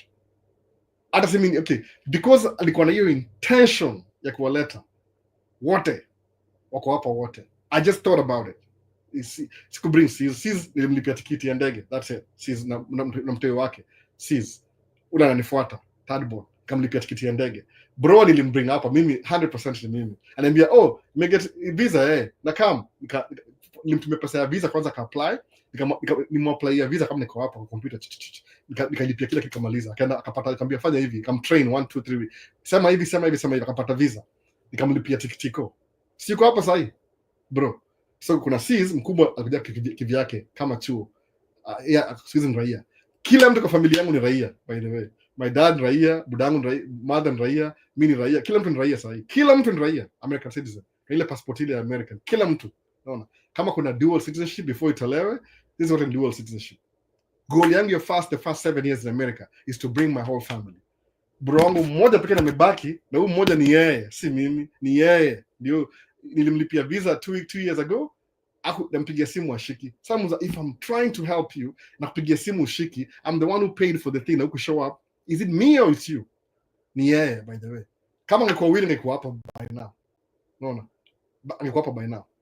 So you go bring the whole family here. Guess what? The whole family inaishi hapa hivi.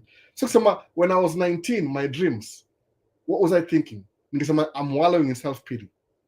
Ningewahi do anything. Ati mimi ndacha ku-apply green card sijawahi win. Oh man, please don't do that. Life yako kuna 99%, maybe I'm wrong. Si 99%.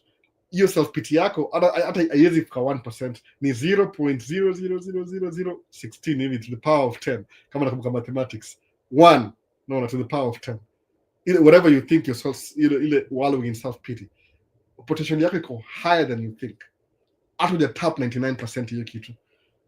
Kwa nini? Wase wengi wana ile self doubt. Naona kama sitawahi toboa. Musa manga I'll be 100 millionaire before ni die. Ana kidai sawa. Mtu wangu atamaliza hiyo story, si mimi. Ilimaliza time yangu. I took too long to do it. No. That's why ile objective. Kwa nini? Alafu every day nikiamka I strive to be that. For what reason?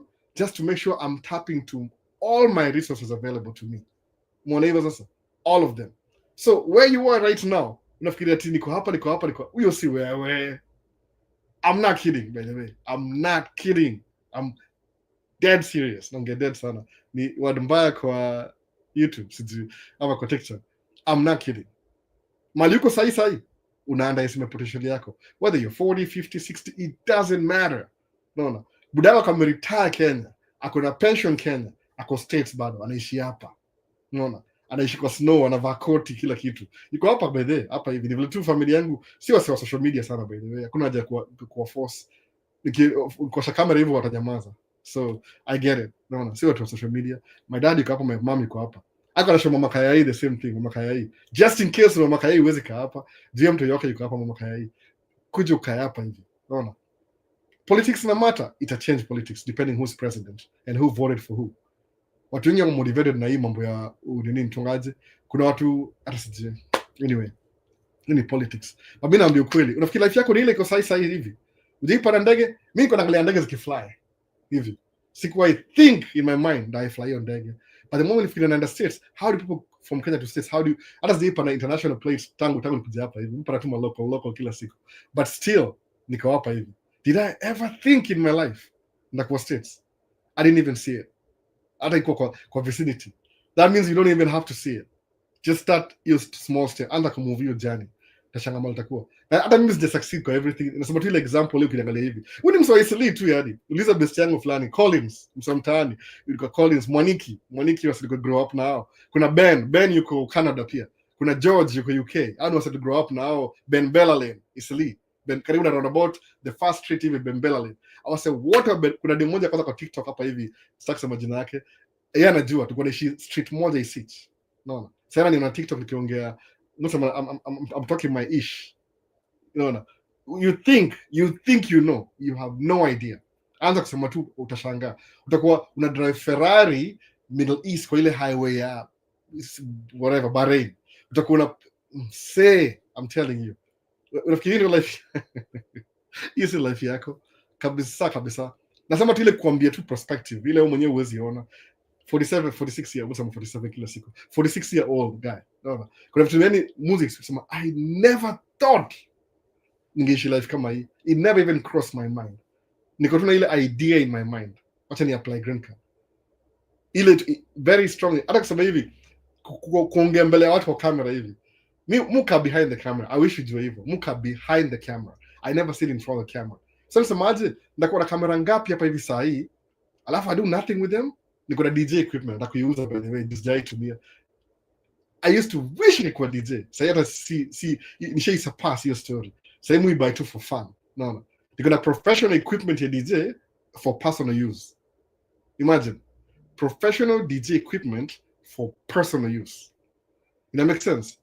You're gonna get a Q7, Audi Q7, which is a premium car, by the way. Not a big deal. You still get expensive, sana, but you got it poor anyway. The premium. In a garage 5 days a week. We drive weekend too. It makes sense, Kwako? It makes sense. No, it doesn't make any sense. So I wish they drive you, Gary. We drive we could drive with the whole week. We drive once a week. So, that's not even your potential in life. It could have been bigger, greater than you think. Unaogopa. No. Oh, wait, fanya mambo. No. Sema ati green card wataongeza 1,000 juu.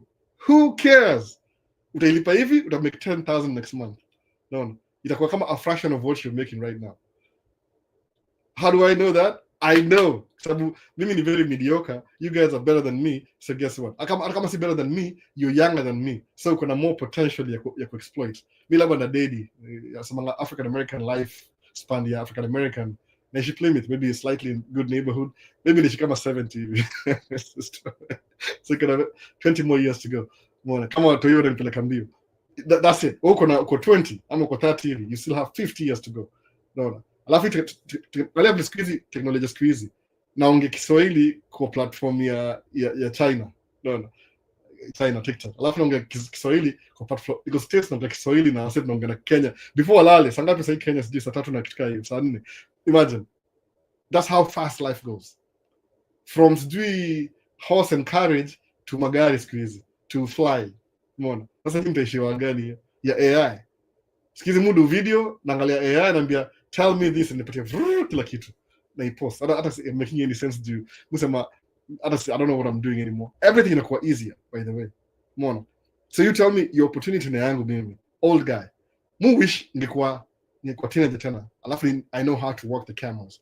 Kama kuna kamera yangu unatoa one of the cameras mtumia ku shoot video iko hapa mbele yangu hapa. Hii kamera hii. Mtaiona kwa recording. Inaitwa Sony A7 IV. So next week, next week, Sony natoa kamera mpya. Inaitwa FX2. Sawa. So hiyo FX2 si wase wengi sana. Nasema nini hivi? Si wase wengi sana FX2. Ni wase chache kidogo. Ukiwatch video zangu most, is na very good quality. Mtu miangai hii Sony A7 IV. Umeona? A7 IV sasa wametoa FX2 iko na engine ya A7 IV alafu ni ya video. Aki ya nani dabaya mbili. Hata sina hiyo pesa by the way. I don't even have the money. Look at that. I don't even have the money. Sababu moja ni $3,500. Hii ni $7,000. Na kuguarantee by the end of this year. I'll figure out how to make 7,000 ni buy hizo camera. Kwa nini? Ita improve quality ya video yangu 10 times. Use A7 IV murekoda hapa kwa studio. Hii ni ka studio for example. Hii si studio by the way. But hii ni in-house. Nimeka AC. So it's very in a cool down. Kwa nikienda place public kwa outdoor, hizi kamera hizo zimika zina overheat. Zinazimika. So hiyo FX2 iko na cool, inajicool. So iko na A7 IV na iko na cooling device. Aki ya nani. That's my cameras. Oh, this is so bad. Sony, what are you doing? How dare you? You guys have no idea. Hii ni kamera yangu amenimekia. Ndabuy mbili before the end of this year. Do I have the money? No, I don't. So what do? But after gigs, unless the nilipa, doesn't know your camera. I'm thinking, how do I make money to get this camera? Sababu sisi pesa ya tracking ni buy naye camera. So I still have to invest, ni buy camera towards the end of the year. Nimejiambia hivyo already. So guess what sahi? Kama kuna gigi yote birthday msataka videographer, nipigie simu. Napiga mapicha this year. I don't care. Paka ni buy hiyo camera, nikuwe nayo. Kwa nini? Just for my own personal whatever. Ego ama sijui itaanze. Satisfaction. Mwona hivyo? Msiwaisili. Msiwaisili. Mwingi ya kastona kwa discriminated. Ashindo, msani discriminated juu kama anyway, naona. Tuendelee Q&A. Ama tulisa nawezaje nimewajazia 130 but nilisikia hiyo hutaki years. I 130. Hakuna matata. God, I wish nilete mabro zangu wote. Umewafailia 130. What do you think about China? Looks like it has a lot of potential opportunity. Creative journey. I'm telling you, China #1 in the world right now. I'm not kidding. You say, who makes DJI?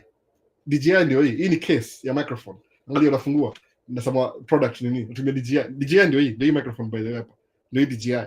Ndio hii microphone nyingine hapa hivi. Who makes DJI? Ni China. TikTok, China. Nini ngine, yani siku hizi mtumia everything China. Acha kabla example ya China. Mu siku hizi na CapCut saa zingine. Niko na DaVinci Resolve, niko na hii ni MacBook. It's ile iko na iMovie, kuna Final Cut Pro, hizo ni ma editing software.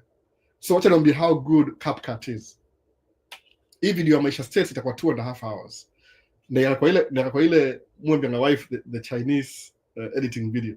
Ndio kwa Chinese editing video hivi 5 minutes imerender everything. Same computer by the way.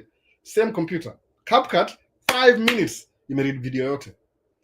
Ile mtu ile ya Europe sio kama Movavi, ile ya YouTube ile mtu kwa YouTube 10 hours ama ni 5 hours. Ndakamkuelekea video maybe jioni nikirudi home. Hii ya CapCut immediately. The only thing ile CapCut I don't know how to use it. I'm learning how to use it. Made in China. Umeona? So niambie somebody who's making good products like this, DJI microphone. Iko na case inajicharge. Ukichukua microphone ingeshapa inajicharge, angalia inajicharge yenyewe. Made in China. Unaona? Drones sound are the best in the world. Hakuna competition, zero. Unaona? Hakuna competition by the way. Angalia TikTok. Imeanza juzi, kila mtu anaiogopa. YouTube inaogopa, Instagram inaogopa. Mpaka wameambia US government iban US.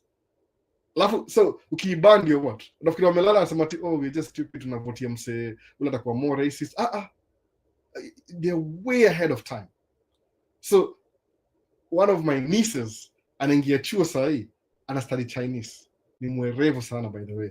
Kwanza atakudu akwe lawyer, akwe advocate wa Chinese. Akia nani? Hii ni do hapo hivyo. Umeona? Alafu sema unaanza China. Learn Mandarin if you can. Learn. Kukua ahead of the game. Kwa sababu samangaje, ule mseu do vitu in the beginning before everybody else does. Yoga na authority kwa hiyo kitu. Kama sema iko hii YouTube wasau do video hapa hivi, video za YouTube. Mtu za credit kwa YouTube hapa hivi saa hii, ile YouTube za diaspora kuja Kenya. One of the best, ule YouTube alikuwa the pioneer wa YouTube ni Ibra. According to me by the way. According to me, I could be very wrong. Ni Ibra.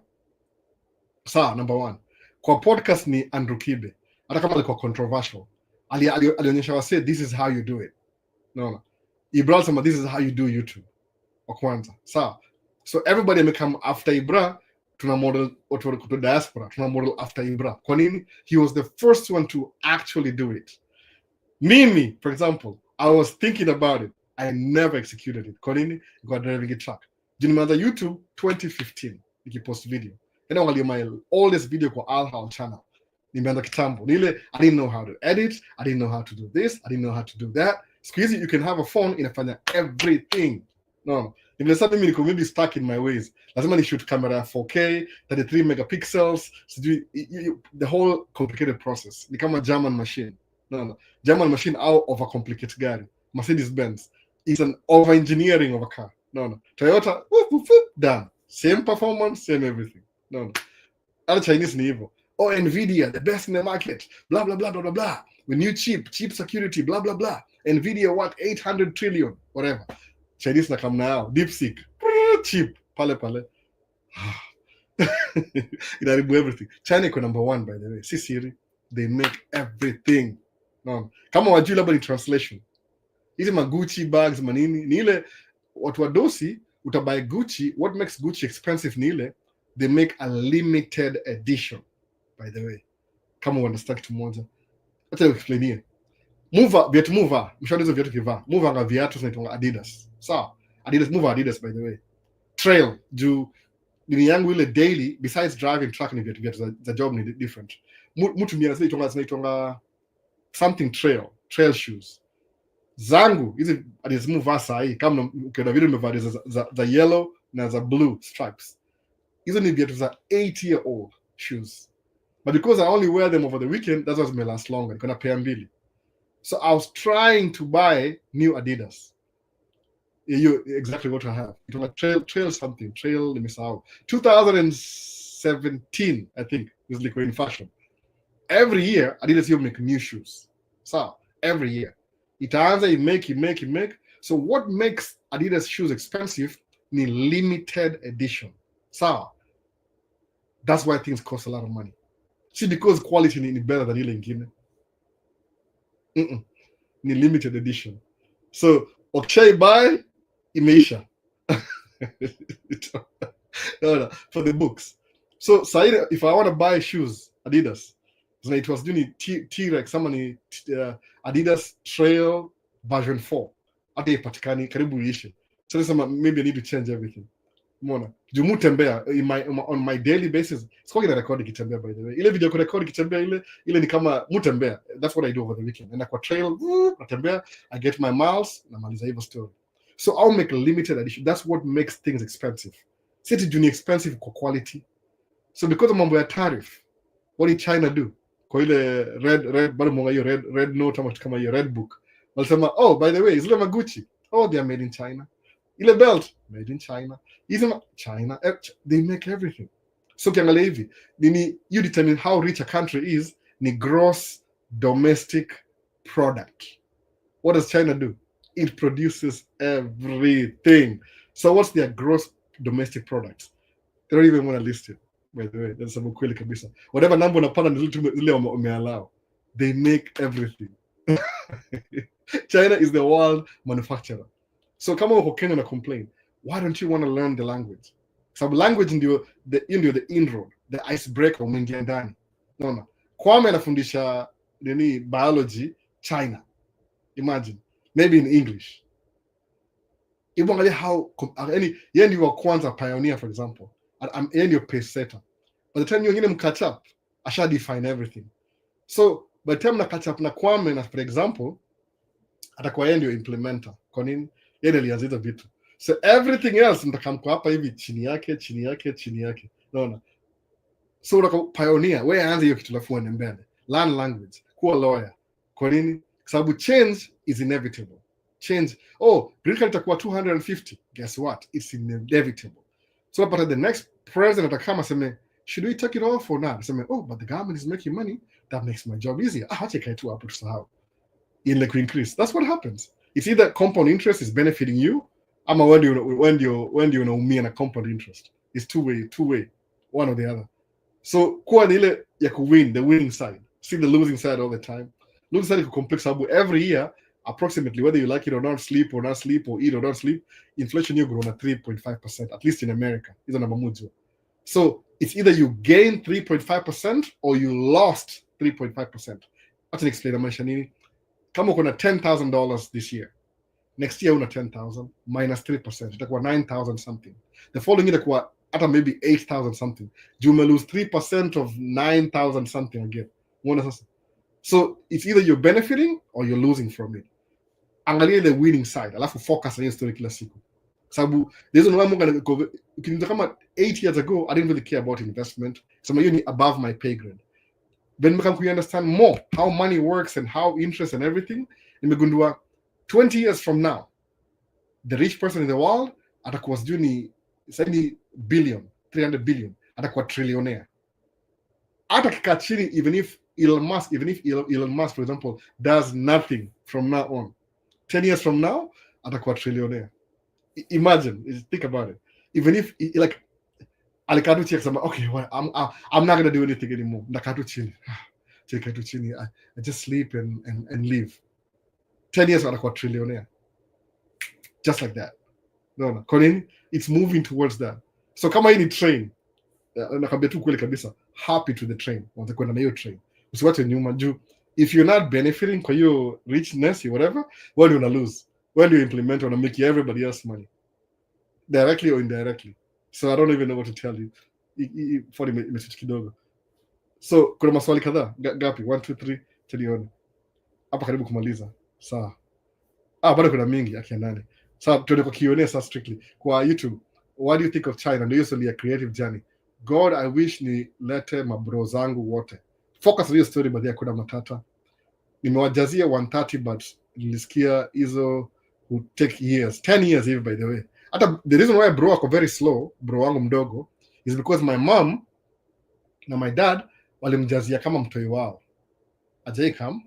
So bro, how many things can you do in 10 years?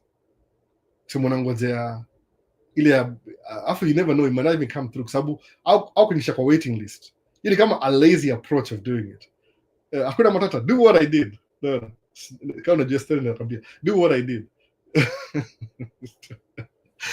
I don't know how to tell you that. Do what I did. No. You want your family here? Do what I did. Expedite. Una kama vile Trump anasema ati ameblock kila mtu from coming to America, alafu na bring white people from South Africa. Expedient. Kama kuja hapa haraka kwa kwa nini? They don't know what's in store. Jika mwana kama kusafa. I don't better off anyway. Atalan too quick. Anyway, ama bado familia ya Elon amewafikia. Tutajua hiyo kweli tu. There is something people are enjoying in Kenya that we don't know because a lot don't want to relocate. That's true. We enjoy it too. It's okay. If you enjoy it, that's okay. But if you're not making money, I'm telling you the truth. You're train na kuacha. It's, you know, the ship has left the dock. If you're not making money in Kenya, you're wasting your time. Sabu, if you're broke now, 5 years from now, you're going to be 5 times broke.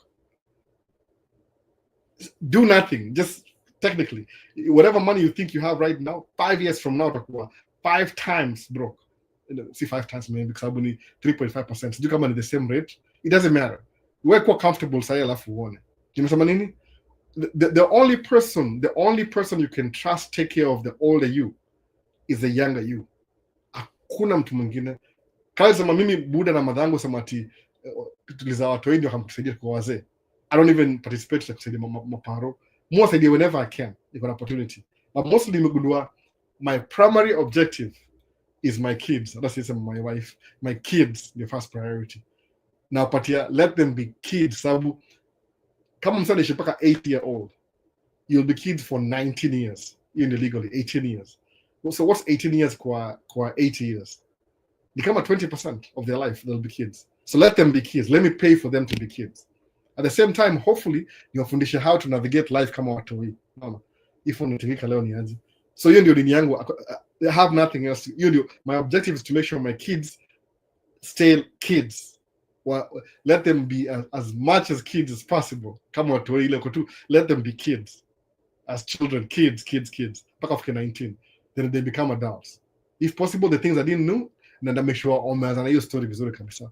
So objective yako una set alafu unaenda. Mimi sija arrive bado, by the way. I will never arrive. Kama nilikuwa worse off last year, sikuwa najua kuongea, maybe next year I get better. No. Kama sikuwa napata kunitambia alimbia ni free mind, nasema ati ma views zangu zina drop. Asema nini my channel, the free mind ni best yangu by the way. Nothing wrong. Ile tu ni best yangu alikuwa concerned. Asema ati watu kuja kwa channel yangu primarily to know how to relocate to the United States of America. True, Command Cave Juni Q&A. You might think that. Hii ni Maisha States. Si Maisha China. Aliniambia Kwame, if possible, anza video ya Maisha China. Kwa nini? When you show people how you live your life, hata kama ni video mbaya, inapatia perspective. Sababu unajua tunatoka Kenya, yani hakuna example mzuri sana ya kufuata. Mimi nakwambia kweli kabisa. Mfuata watu, mostly mfuata wasela na I find somebody who's doing what I want to do, nilan kwa Myron Golden. Then I do the same thing. It's a big deal.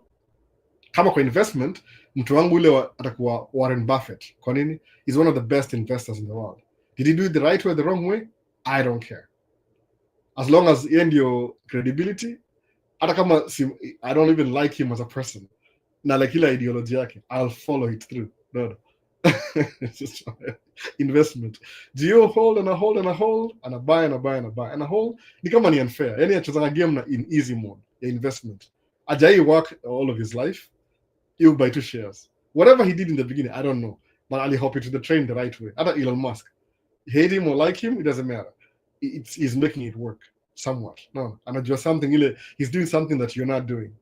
And it doesn't mean that you can't do it. You can do it too. Ile unaanzia wapi wewe?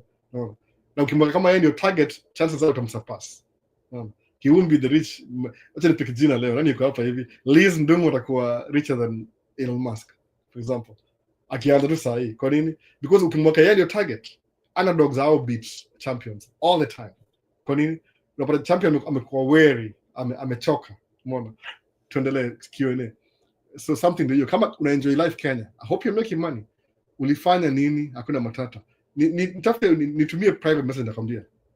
Siku hizi ongea hapa. Rules zimechange siku hizi kwa hizo stories especially TikTok. Stuck wa shadow banned for a while.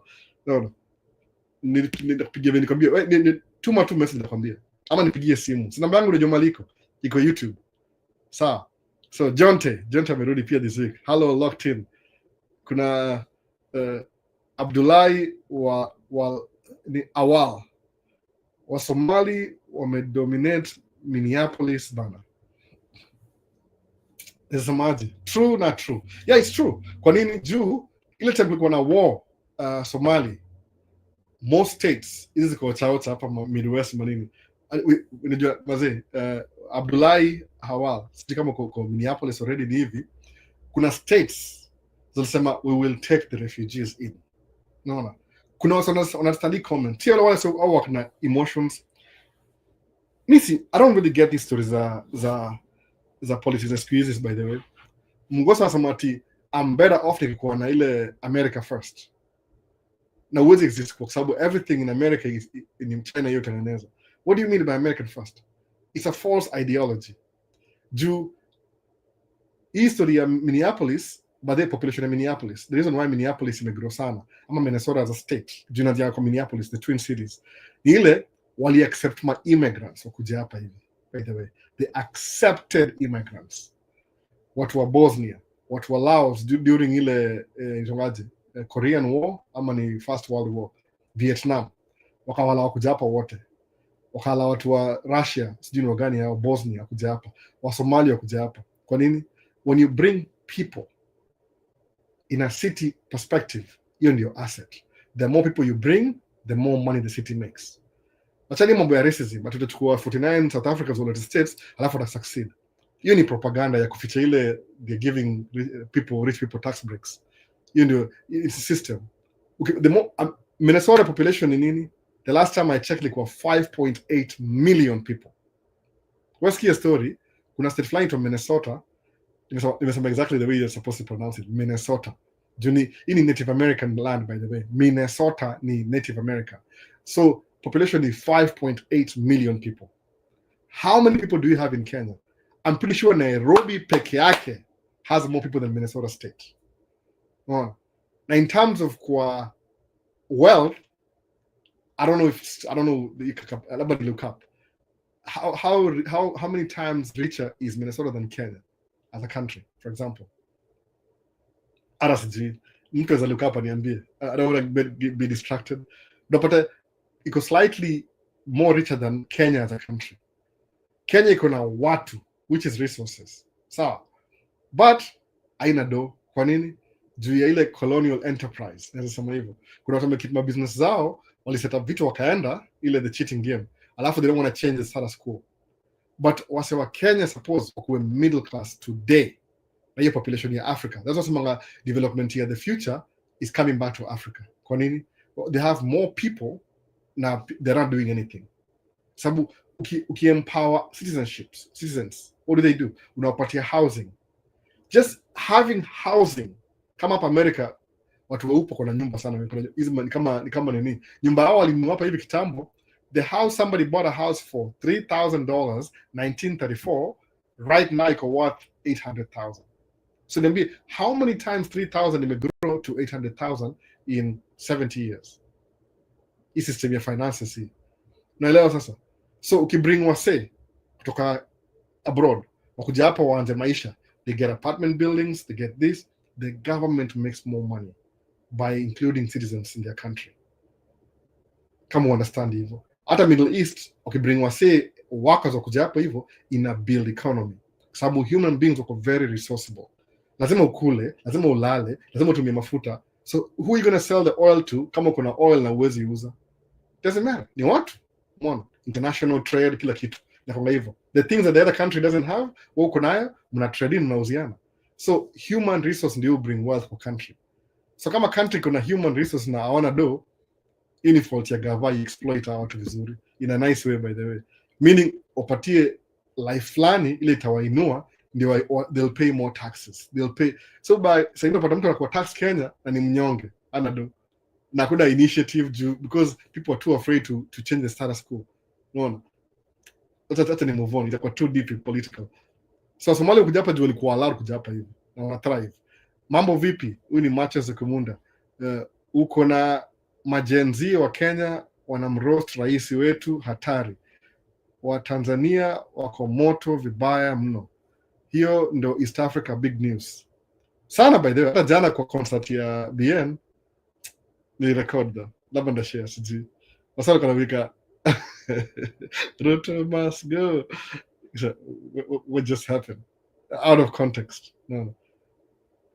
I don't know. He's supposed to do something he's not doing. I don't know. Like the video for engagement. Oh, by then how? Like in the video, by the way. Gatama nikumbusha. Free service, like video. So Kwame asemaje? Kwame nimemtaja sana leo. If you're a licensed teacher with at least 2 years experience in science, math, and business and economics, you have a great chance. You may slow down.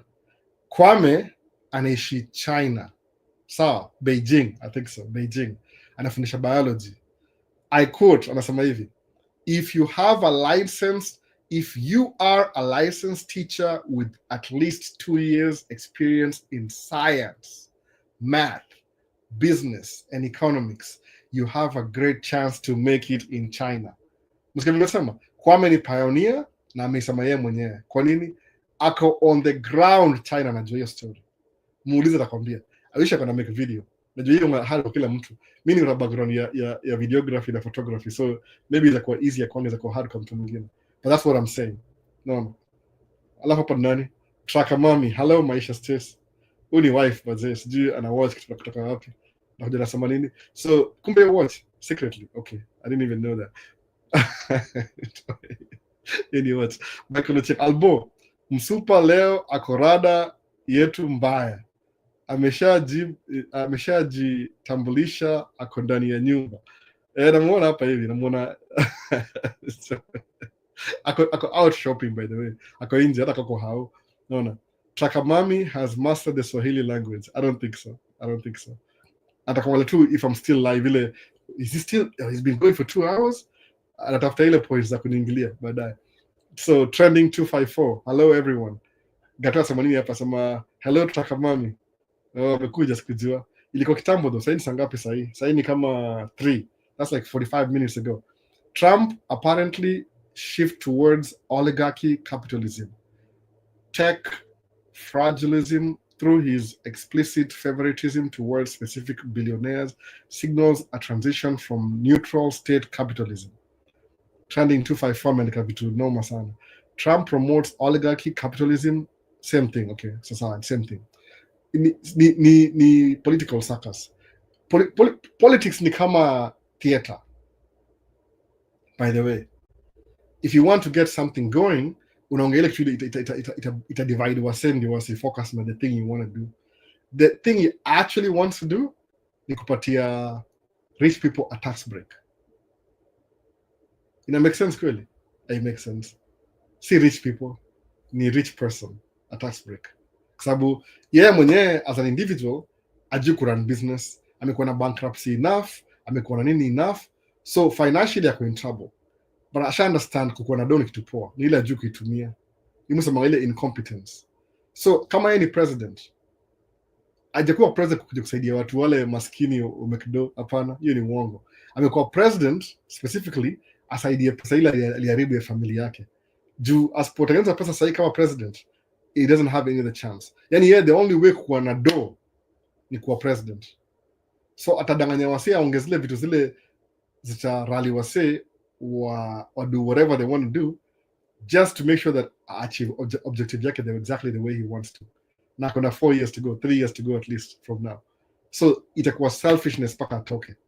So kudistract wasee anatoa ideology wild kila siku. Some of them will stick, some of them to stick a wall or deport immigrants. So see ati ni mtu ni statesman, he's looking for no ajali mambo hiyo.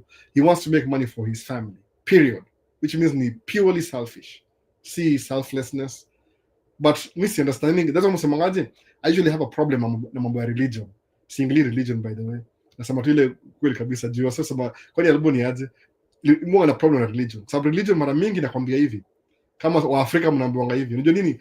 Yani kama una feel funny nikiongea kitu moja ile na ka anti religion. Alafu kama unaingilia. Just take time to study by the way. During slavery in America, uko na Bible ngapi? 2. Moja iko napatiwa watu weupe, wale si slaves, nyingine napatiwa watu weusi. Kulikuwa na slave Bible. Sawa. Inawaambia nyinyi your reward will come when you go to heaven. Alafu kwa naishi for free. Wanafanya kazi for free. Alafu somebody na argue semaje? No. Watumwa wako naishi for free. You had to feed them. Hiyo ni argument ya 2 steps in. In the beginning, why did you have to steal them from their country in the first place? So mtu angaliangaje, what's today's topic ya live ni nini? How you do anything is how you do everything. Kama mseni anapenda hiyo attitude ya kusema yani superior kwa sababu kuna color different. Hata mshindwa. According to human, ile part ya human, the more melanin you have, the higher chances wewe ni binadamu. The less melanin, wewe ni Neanderthal. So caveman ni nani? Ni watu weusi ama ni wale watu si weusi? Sababu the more melanin you have, the more homo sapien you are. The less melanin you have, the more Neanderthal you are. So kama flip script hivi. No, utumwa, flip script. Waafrika watukwagi na bloody na watu kila kitu. So they're very benevolent. I believe so, at least me personally. Anyway, it's another topic for another day. Lakini nasemanga hivyo. The more melanin you are, the more closer to homo sapien you are. The less melanin, Neanderthal. All of us are cavemen.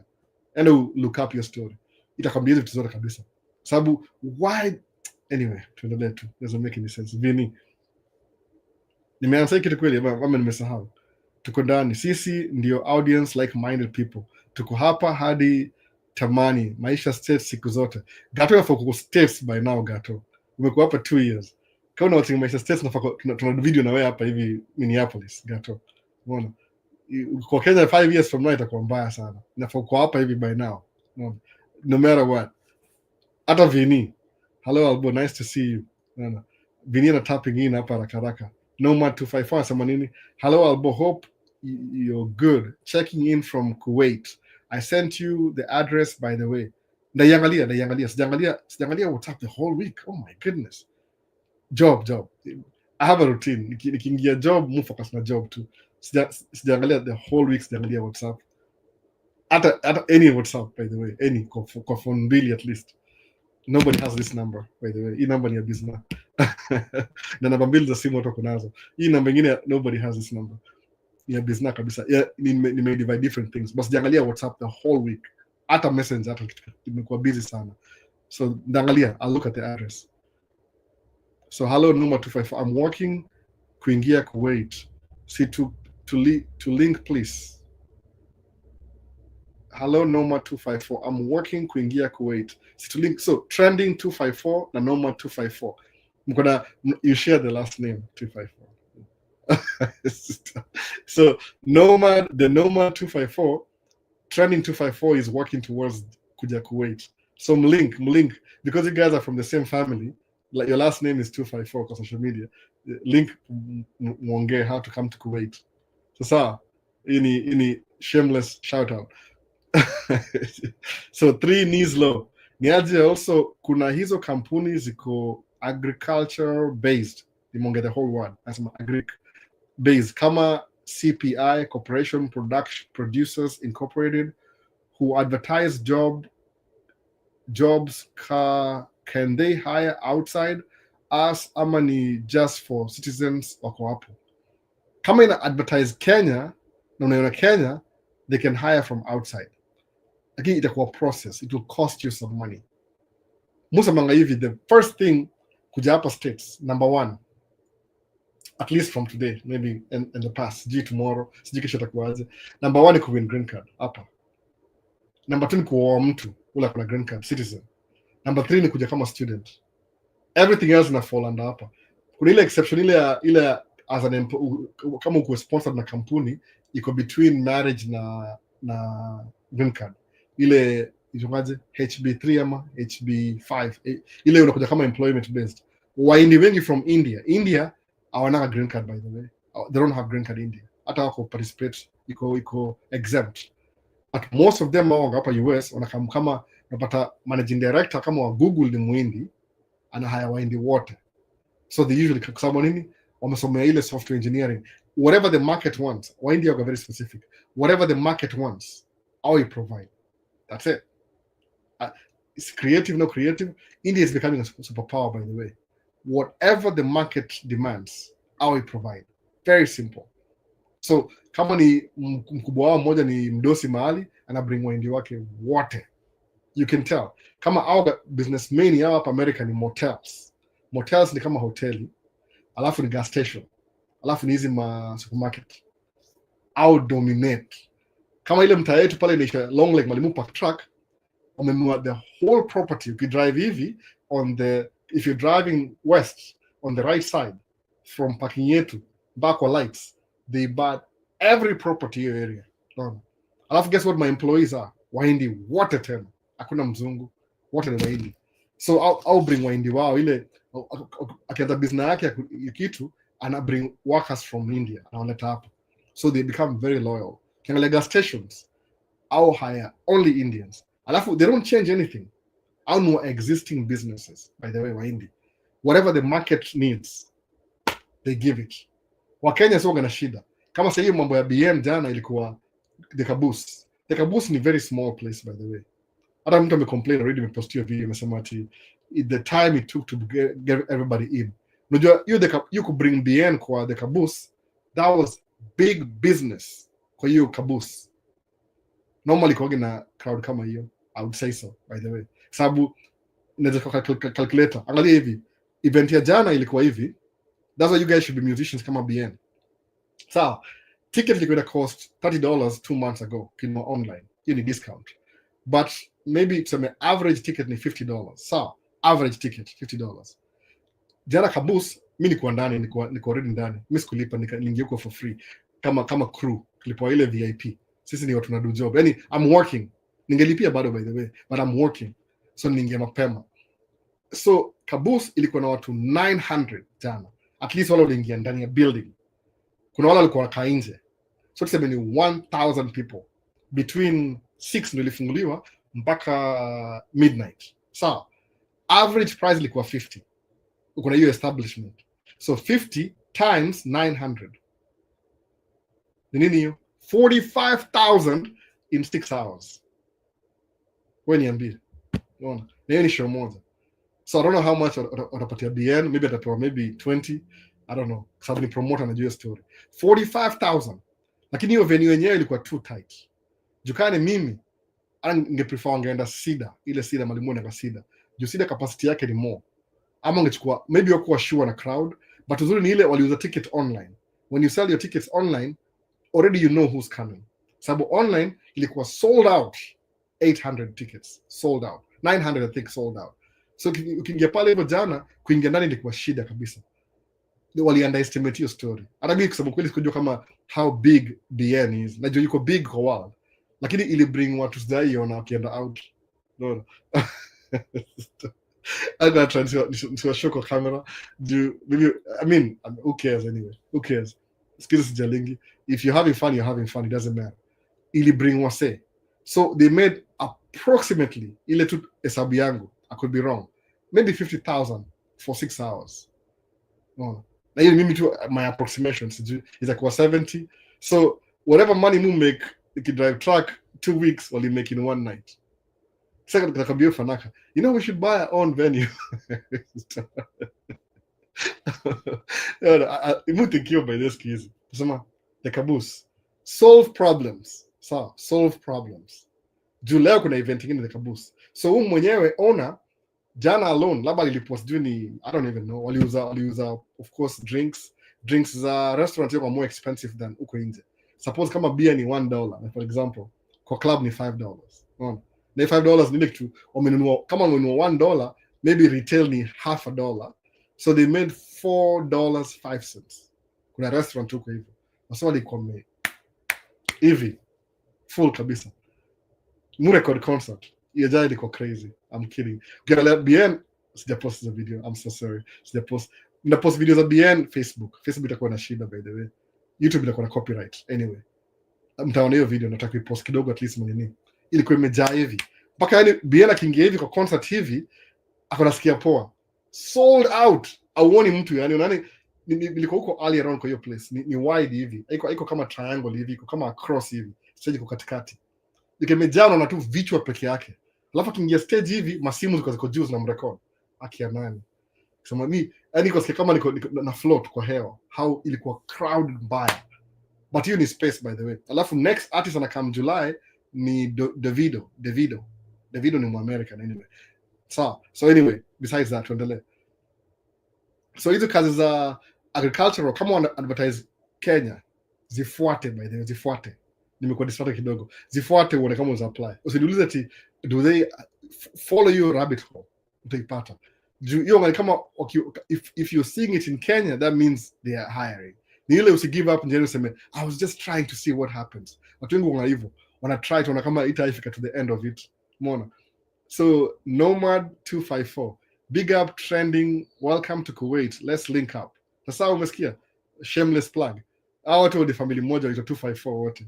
Last name yao ni 254. Unaona? Kuna the Nomad 254 na trending 254. So they must be from the same family. No, the family name is 254. Sneller. So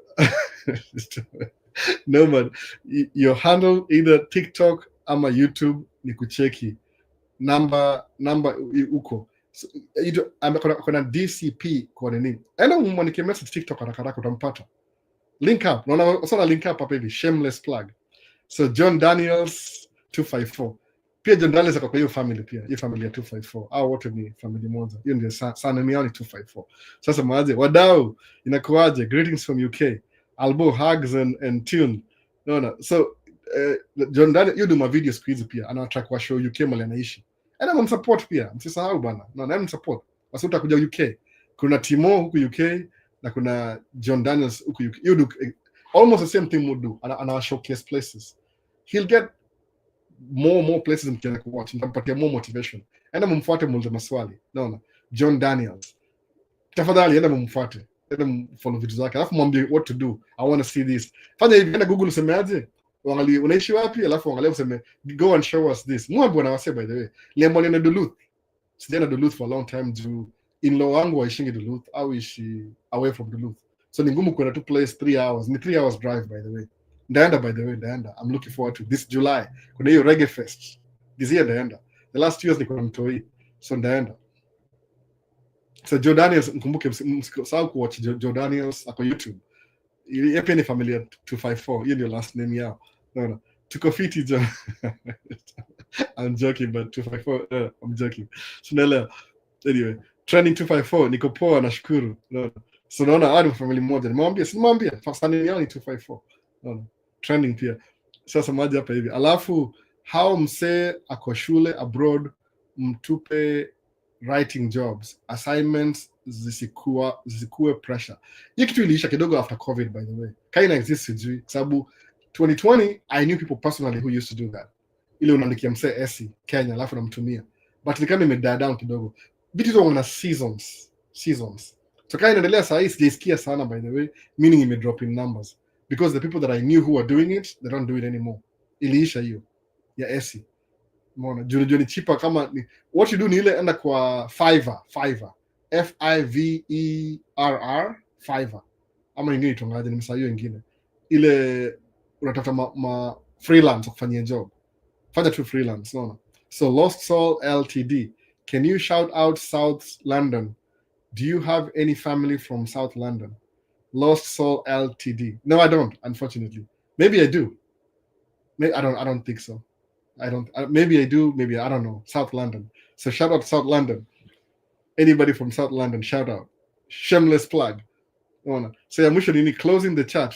Consider a China visit on me to tembea huku. Mimi Mkwame kusema na kamchana pigia simu. Sio hivyo. Hii si story. The only reason why I can't travel sasa ni kuna watu wa yangu. That's it. Unaona? Hiyo ndio next thing yangu. Why do you think I'm practicing kwenda kuvlog kwa lake? No. I'm practicing. So ile I'm very shy. That's true. I'll be honest. Squaggy outgoing hivyo. I'm not really public because a little bit shy. Ile creeping in. Labda nimekuwa more confidence. I don't know. So nikieleza my videos of vlogging, I'm learning how to speak in public. Simple. So nikienda ku travel ndaenda kwa Kwame. Lazima nikuwe na link, nampigia simu. Hata sasa kama nikumalizia resources zako, na kama nimeplan kila kitu. But ile kama kuna time, your schedule, ndakam kutembea China, definitely. I would love to, by the way. Mbona? Kwanza nazia Kenya kwanza. Napitia maybe Dubai huko hivyo, UAE, tafuta wasana jua huko hivyo. Mimi si celebrity vile. No. Mimi tu ni msee. At least mjue hivyo. I don't think so. Sina celebrity. Ndakamtu kama msee wa kawaida. So moja ya gani hapa hivi sema kweli nimekuwai TikTok, where did you go? Mayo semaje? Kweli nimekuwai TikTok, where did you go? Mimi I've been around. Albo, what's the best time to call you? Inakuwa tricky. Sija make musa Monday through Friday, lakini hizi job za siku hizi mazee ni I don't have time. Nizajaribu though. Maybe nitaongea maybe 15 minutes most. Juu kama saa hii tunaenda nini? Kuna project moja nafanya saa hii ilianza 2019. Wanamaliza saa hii. So nikienda kama job on Tuesday, naenda job Tuesday, kesho ni holiday. Naenda one place to another. Tena rudi niende place nyingine. They are cleaning up, wana finish up your project. Watakuirap up ndio wafungue train. Alafu ndio waanze nyingine possibly next year train nyingine tena. Nikiona the blue line extension. Hii ni green line karibu kuisha. So unless in the drive side up, which washa get my trailers, maybe there's a side up next week. If there's a side up, I'll call you, everybody. Ula me call them, the catch up kila mtu. But most of my Monday through Friday is the best time. When you call to Monday through Friday, niko Central State Time between 9 na 4. Ndaongea na wewe freely. Kama siwezi ndakwambia. Just call. Usikue sema try and fail by the way. Junipigiwa simu na mseflali kwa hapa hivi from Dubai ama nini? Ama ni Bahrain, anipigia simu. Sikumpata, nikampigia simu back. Tuliongea sana by the way. We try to by the way, usiogope. So just call. Nikiona namba hapo hivyo, kutumia message, nikipata time, kama nimwambia just wait here because the train is passing. So fanya kwa railway by the way. So kama hiyo train inapita tu nyamaza napigia simu nitaka kukachakana kushika. Call to sema, don't say when can I call you. Imambia I'm trying to call you Kenya, acha mwambia try. Just do it. No. Nike, just do it. You don't try things, you do them and fail. Every time you fail, at least you had a privilege to fail. Kwa nini? One day to succeed. Mimi niliomba loan kubuy truck. Nikanyimwa. No. Nilikuwa song. Mpaka eventually sikuwa give up. I bought that truck 10 years in, by the way. Nikibuy dump truck ilikuwa 10 years in. Nikibuy dump truck for the first time. So you're unbelievable. Hata sasa hivi karibu ninakubuy ingine tena. More like buy your feeling buy truck. Ni very good adrenaline. You're so scared, you're so happy that you want to cry and laugh at the same time. Jini 300,000. Umekiwa 300,000 debt. Boop. But kumbuka, that truck will make you over $250,000 a year gross. So before pay off truck, you're make $1 million in 4 years gross. See net, nasema gross. Minus expenses, itakuwa maybe kama 300,000-400,000. So utakuwa keep 600,000. So imagine if your 5-year plan is to make 600,000. Now get ile present days. Jaongea ile inflation increase, itakuwa more in 5 years, but now get ile present days sahi. Buying a $300,000 truck, utakuwa na potential income ya 600,000 consistently for 5 years from now. You think about nimesema sahi. Just think about it. Buying a $300,000 truck inakupatia potential of making 600,000 in 5 years. Ile duration ya truck payment na ile unalipa hiyo deni in 5 years, 60 months, alafu na ile just include ile inflation, itakuwa more than that. But ile tu from now today, you deciding to buy a dump truck today ya 300,000 brand new, uko na potential income ya 600,000 the next 5 years. So tusemeaje, let's just to break down into 5 years each year bila kuongeza ile 3% inflation. So utakuwa na make 100 and what times 120,000 a year the next 5 years. The only thing you did, uko na CDL license, ulinunua truck na loan, umejipatia 120,000 a year from now hadi when 25, 26, 27, 28, 29. Mona 5 years 120. I guarantee ni incremental. Kama ni 120 this year, itakuwa 125 next year, itakuwa 129 next the following year, itakuwa 130. So ile nasema tu ile we are thinking future from now. Mimi nikibuy truck to 2020 kwa liponga $105 an hour. After doing 8 months ikana 125 an hour. So this year na pay off your truck ya 220,000 na pay off completely. So meaning hiyo pesa nimesema 600,000 nime make the last 5 years guarantee na gari moja na gari mbili by the way ama tatu, whatever you want to say. Unaona? So imagine vile nimesema sahi kwa msule hater walo himself atasema hizo ni stories za jaba. Shauri yako wewe, sema mimi nimesecure 120,000 a year the next 5 years. Truck moja, got truck mbili by the way, tangu ni buy your truck. So what about the other truck? How much money I made? South Korea, why do I look like I have money? Because I dare to take your step ya kubuy truck mpya. Naelewa sasa? That's how you think about things. 5 years from now, 5-year plan. I dared kuchukua gari ya 220. Potential income. Sawa, plus minus. Worst case scenario 100,000, $500,000. Job gani unajua ya kawaida bila degree, bila chuo itakulipa $500,000? Niambie. Maybe I don't know. Comment niambie. Which job ita guarantee 120 the next 5 years? Just give me an example. Juu kutaka kama ni accounting utakuwa na degree ya 4 years, niambie tu job gani. Hii ni driver license ya 1 month. Just you tell me. Alba ongeza jaba. Mimi na kama maskini kweli. 120 ndio mob sana by the way.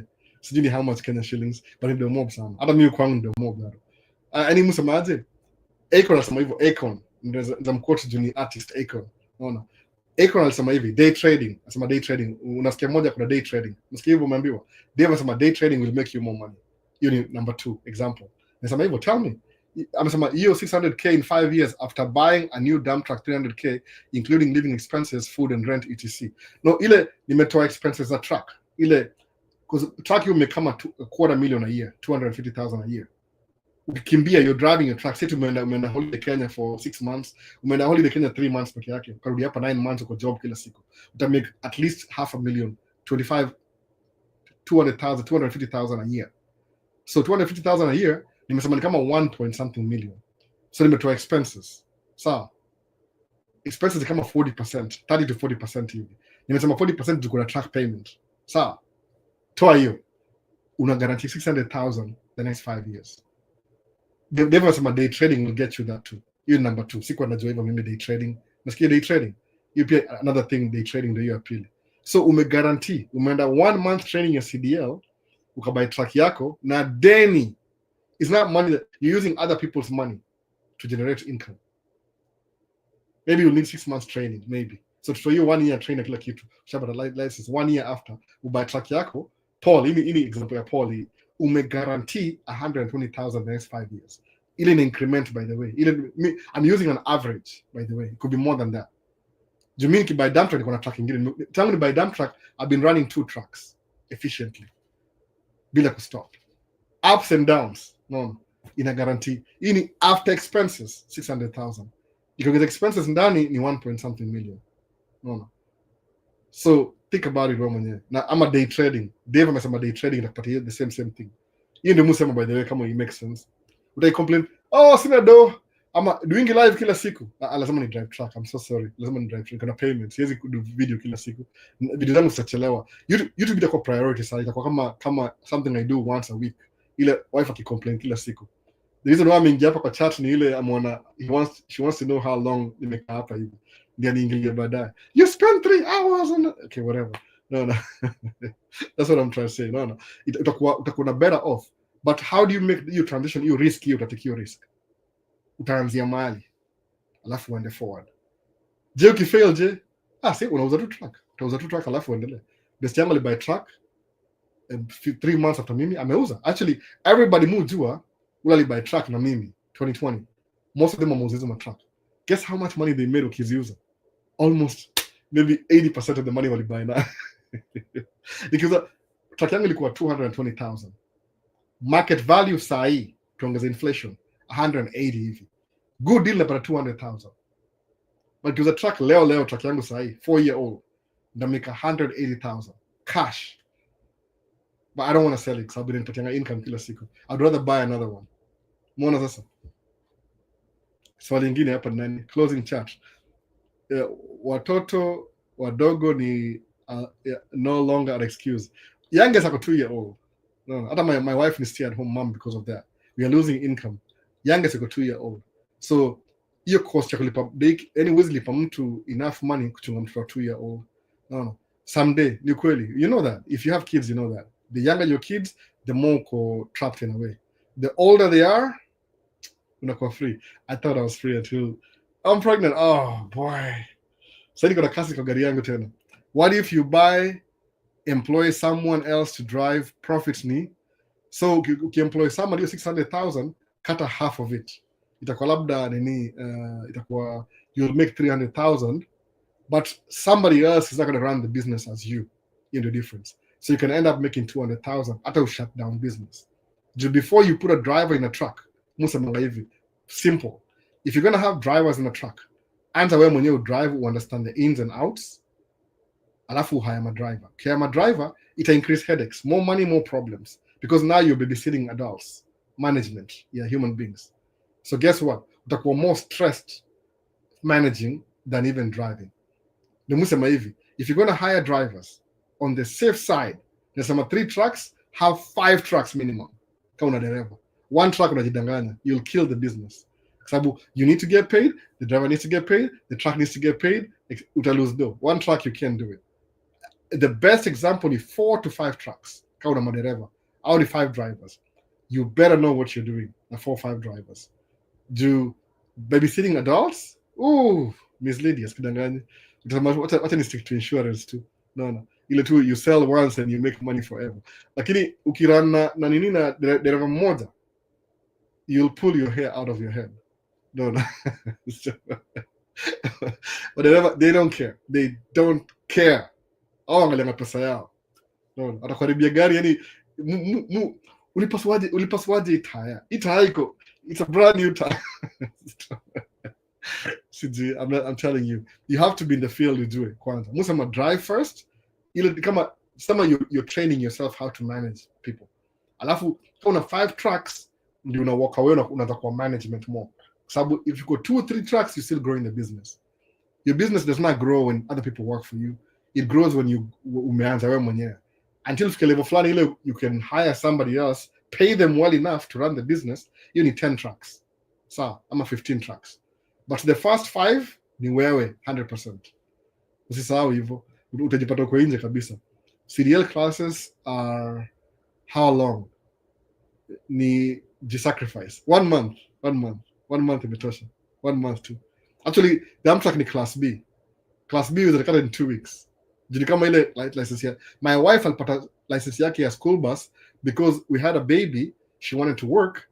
School bus ni 3 hours asubuhi. Maybe 2 hours asubuhi, 2 hours. Because you get to the bus, pick up kids, drop them in school, come back home. At 2, go back to school, pick them up from school, drop them off, come back. So you're only working 4 hours a day, but you're paid for minimum 6 hours in school bus. So when she got her license, school bus company trained her kapata class B. But when she wanted to drive truck, aliingia shule ya CDL akapata class A. So my wife has a class A. Na kuna degree of psychology. I don't even know why she got the license. But for her, she had to go to school ya CDL para class A to convince her to drive class B. Someone come only waste time. But there's people who do that sometimes. Sometimes you have the resources to do something, but you want to do something extra, and you feel like I can do this, which sometimes happens to me too. No. Meaning truck brand new, feeling good I'm driving a brand new truck, but guess what? Most people have driven that truck more than I have. So my brand new truck is passive income. Because tangu ninunue 4 years, ukiangalia average time I've driven that truck, maybe in 6 months out of 4 years. So mostly imekuwa driven out wengine. But guess what? It's paying for itself. So hiyo truck ni passive income kwangu.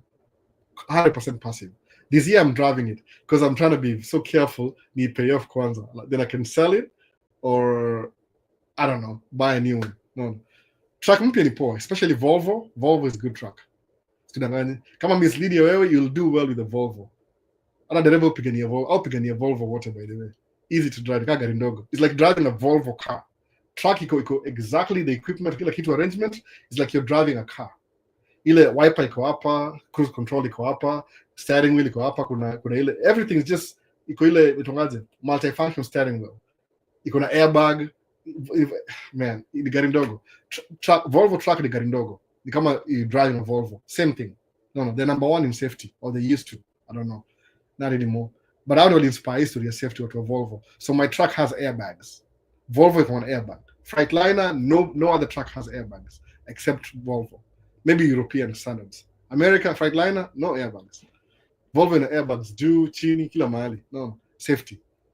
So hiyo story ya deportation imetulia. So who else are they going to deport? Wakishamaliza kila mtu. Unajua wali overinflate hiyo number sema, oh, there is 2 to 10,000 immigrants, 0.04%. No. So how long are you going to deport 0.0? Mnatafuta almost due day, you'll run out pretty quick. Sababu ni story made up. It's a made up story. Watu wengi America hawa kana makaratasi. Immigrants wafanya kazi kwa wakulima. It's a made up story anyway. Umeona? Tumesahau hapa hivi day trading. Naingia hizo kazi za tracking bro. Now you will guide me through in Canada. Let me get my ish right. Driving for yourself versus employing a driver. I'm asking because I'm in corporate. Kuna wase huwa corporate kama ule best yangu mmoja alikuwa corporate. Mpaka yani best yangu mmoja sasa majina Jose ananyeleza white kila mahali Jose. Jose akona masters, akona yani PhD by the oh man.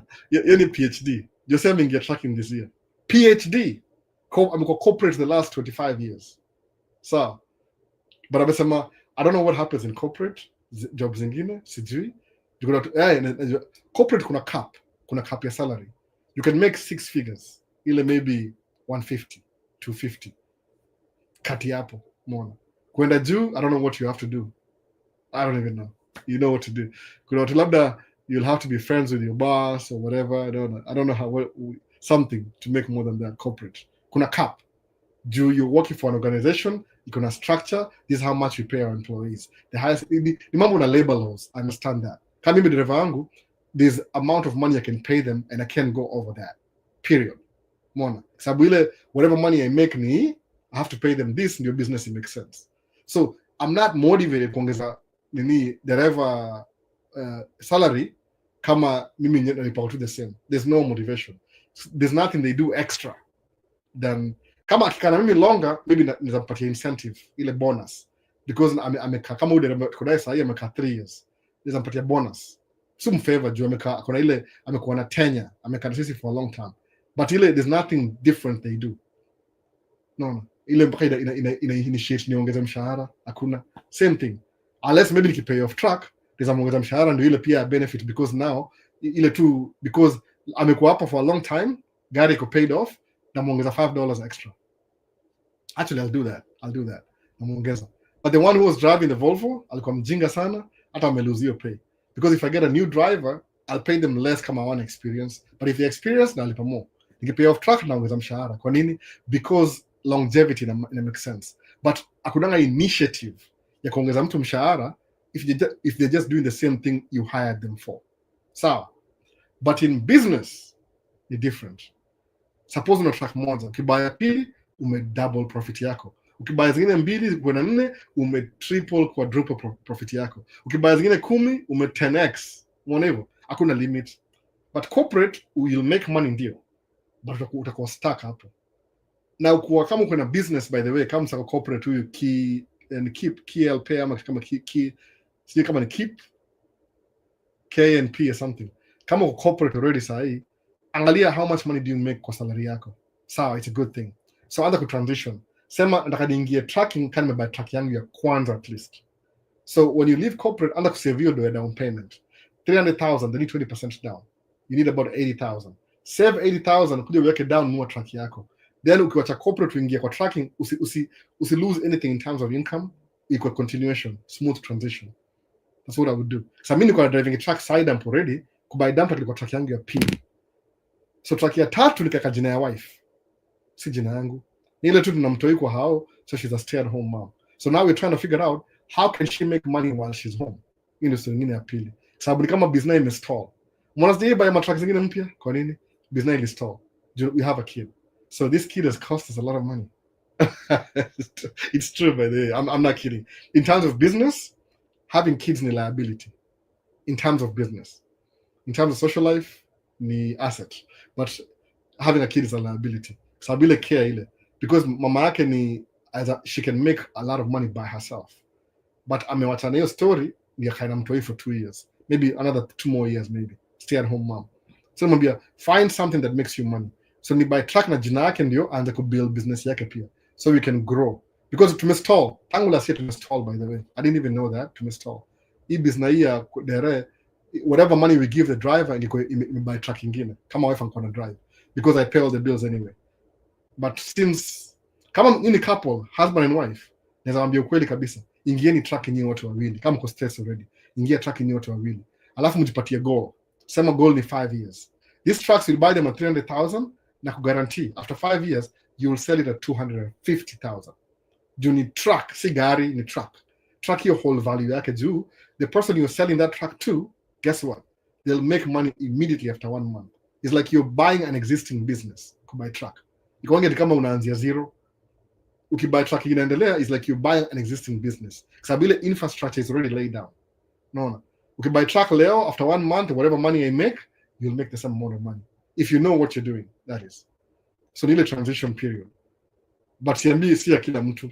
Msame sema hapa day trading, if you know how to day trade, do the same thing.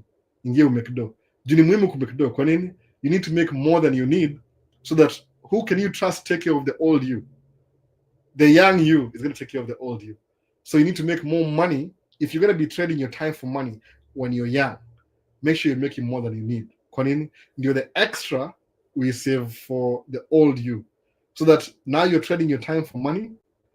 When you get older, you want to get your time back. You don't have energy, so utakuwa na time, money, no energy. You can deal with that. You don't need to have energy, but you'll have money. 2 things at least. Two, 1. No, that's why you should do that. Make more money than you need now. But if you're broke in Kenya, talk Kenya. I'm telling you, talk Kenya. It's not working out. No. Doing the same thing over and over again, expecting different results, is not going to work. Lazima ujitoe when the place ile fast lane life. Kila Dubai wanawasana drive Lamborghini kila siku, utakuwa stressed out. Alafu unadujia kwa airport, sema no way. I gotta drive that. Kupatia perspective. Lazima sema toa Kenya. Sababu mwe na kazi makasho, by the way. Nile film moja last week, ile Super Saturday. Acha niwaambie kitu moja. Kuna msee fulani kamevaa jeans hapo hivyo. The people I was taking pictures of, by the way, car is very intentional. Anybody who's next to that car, that's the owner. Usisahau hivyo. Kuna moja na come next week pia. Hope ndaenda sikuwe held up. Wenyewe waga hapo hivyo. So kile mudu ni hivi, mupiga picha. ni tricky. I'm trying to make some connections. So I'll take good pictures of the owner and the car. Then I'll post them on Facebook. Alafu ndatagi organization. Supercar inaitwa Minnesota Exotic Cars. Hiyo ndio ni yao platform yao. Hii inaitwa sijui ni Cars and Caves.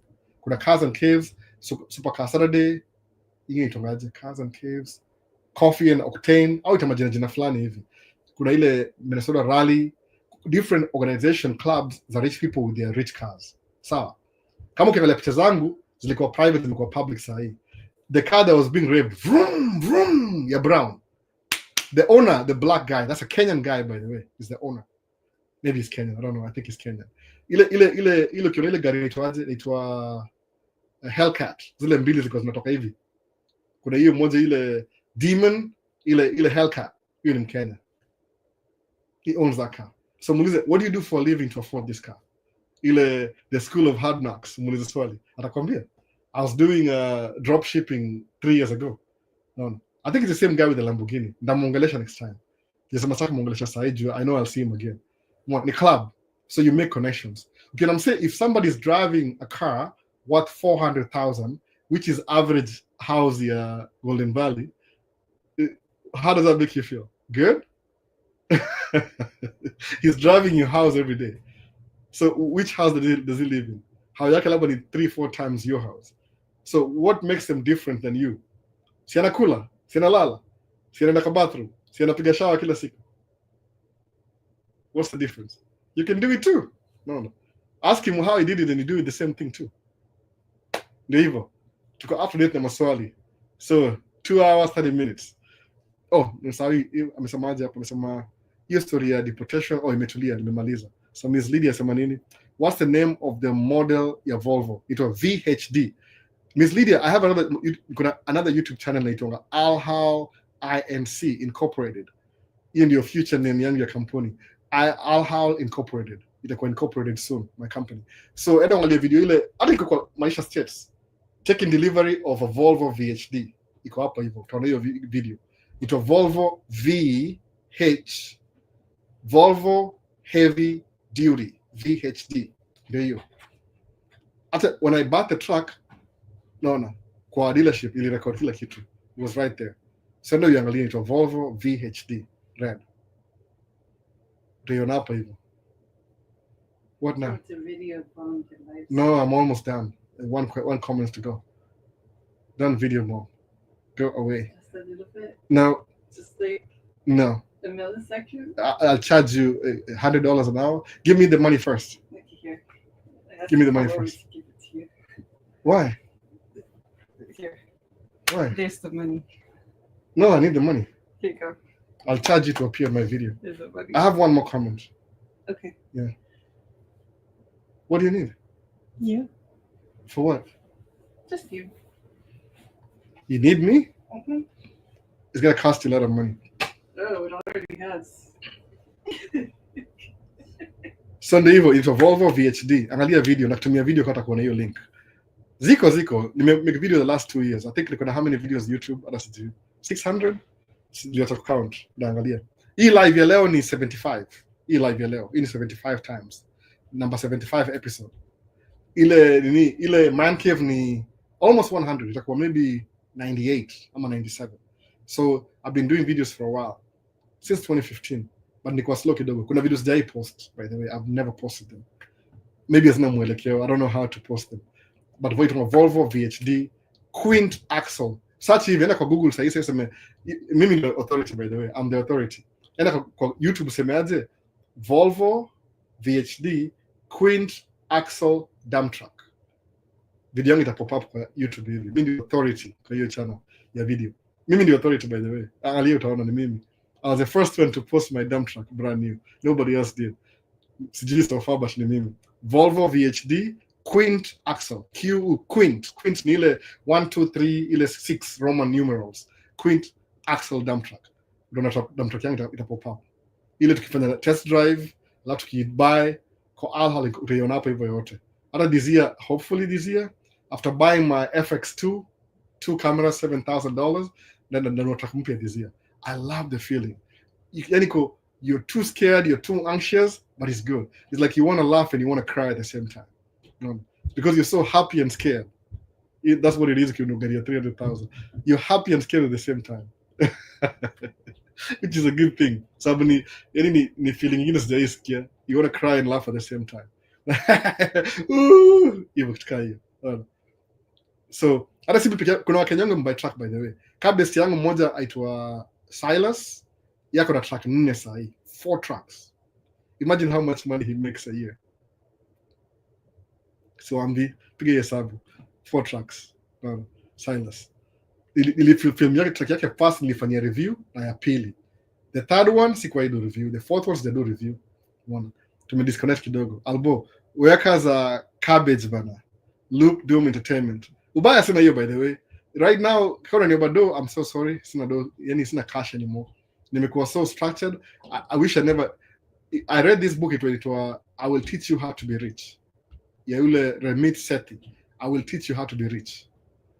Even influence in a way that I don't even waste money anymore. I'm so sorry. I used to give out money ya YouTube kwa passport. Kuna wase kadhaa pesa jakuja bado nawapatia. After hours 4 ishamaza hiyo story.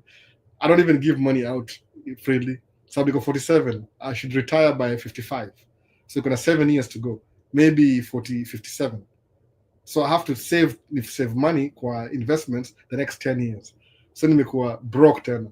I don't do. At a camera, the only way to know camera, I'll go work for somebody, get paid, then let the camera pay for itself.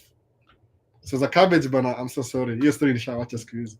I'm letting my young self save for my old self. I'm already old, halfway old. So ndio hivyo bana. So ya cabbage pole bana, kama ni cabbage inamaanisha hivyo. Maana amekuwa anataka kuenda holiday. Ndio. Mama amekuwa acha aende, mwambia if you want to just pay for it. Me sijalengi. I'll show up. I'll just show up. You pay for it, I'll show up. Msamaga hivyo. TikTok yasemaje? I can relate with the fear that comes when you're about to do a big or buy something expensive. It's true. No. You had to mention $7,000. Yeah, it's $7,000. I'm telling you the truth. It's $7,000. A74 ni pesa ngapi? Nilinunua $3,000. I have 2. A74 ilikuwa $2,499. Tax ya Minnesota ni 7%. So what 7% of, okay, 1,000, 7% ni $70. $2,070. So kamera yangu A74 ilikuwa $2,800, one camera. Before ninunue lens, by the way. Before I even get the lens. Just the camera itself. So it's cheap because they have a new one. A75 is coming in August this year. So kamera yangu alone, hizi kamera zangu mbili ilikuwa $5,000.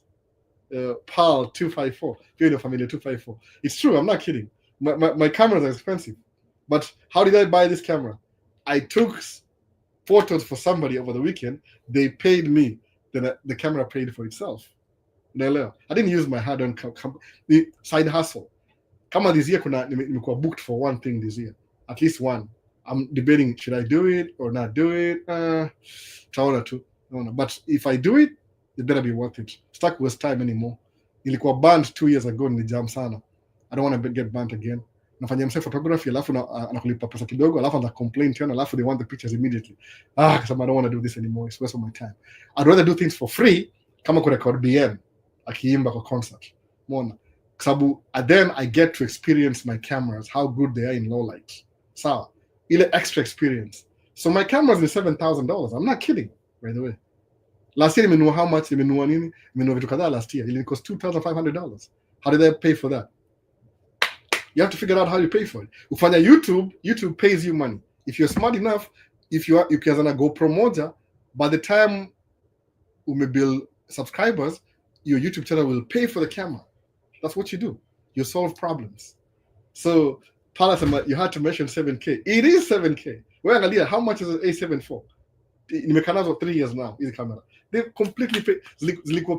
They paid for themselves like 2 years ago, I think. Sina deni kabisa.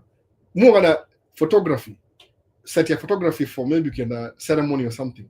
Minimum $3,000 photography, by the way. How many photos? Piga mtu picha for event. Maybe 1,000 photos. Ama 2,000 photos. So photography alone kama minimum $3,000 for maybe 6 hours. Kama ni wedding reception. Ama uende kusaidia mtu ule yeye ndio number 1 photographer and the second shooter. Ikuwe kama wewe ni uko east side yako east side. You can't get everything at the same time. Kama ni couple, kama ni wedding, yeye anachukua bride, unachukua groom. Mwana kitu hiyo. Akulipa 1,000. Ushanunua lens. That's how I do it.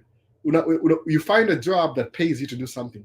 Kuna photography group of Minneapolis. Wanna meet next week. Ndaenda Kwa nini? These guys do it for a living. So maybe next time ukiko na friends na mtu, maybe, oh, I have this gig, I need a second photographer, can you come over? What cameras do you have? I have an A7 IV. Oh, good. I use a Sony too. Come over. Mna discuss notes, utakuwa hapa, nikuwe hapa. They will pay you for it. So how do you buy these toys? Kama DJ ilikuwa, I do gigs, I get paid. Nanunua speaker. I don't pay myself because kuna track already. That's what you do, man. Ni side hustle. Sometimes nikinunua, what did I buy? Nikinunua DJ equipment, I was doing Uber na gari yangu. The money from Uber was paying for the DJ equipment. Ile singe afford, I buy everything. Then guess what? Once I had everything, I stopped doing the DJ thing again. Kwa nini? People wakanilipa vibaya. So you go check A7 FX3. I have an FX3, by the way. Ilikuwa $4,000. It paid for itself. No. Nilotii camera, color yake imatch na A7 IV. Iko na 12 megapixels. Iko na 33 megapixels. There's a difference. Anyway, doesn't matter. Example two.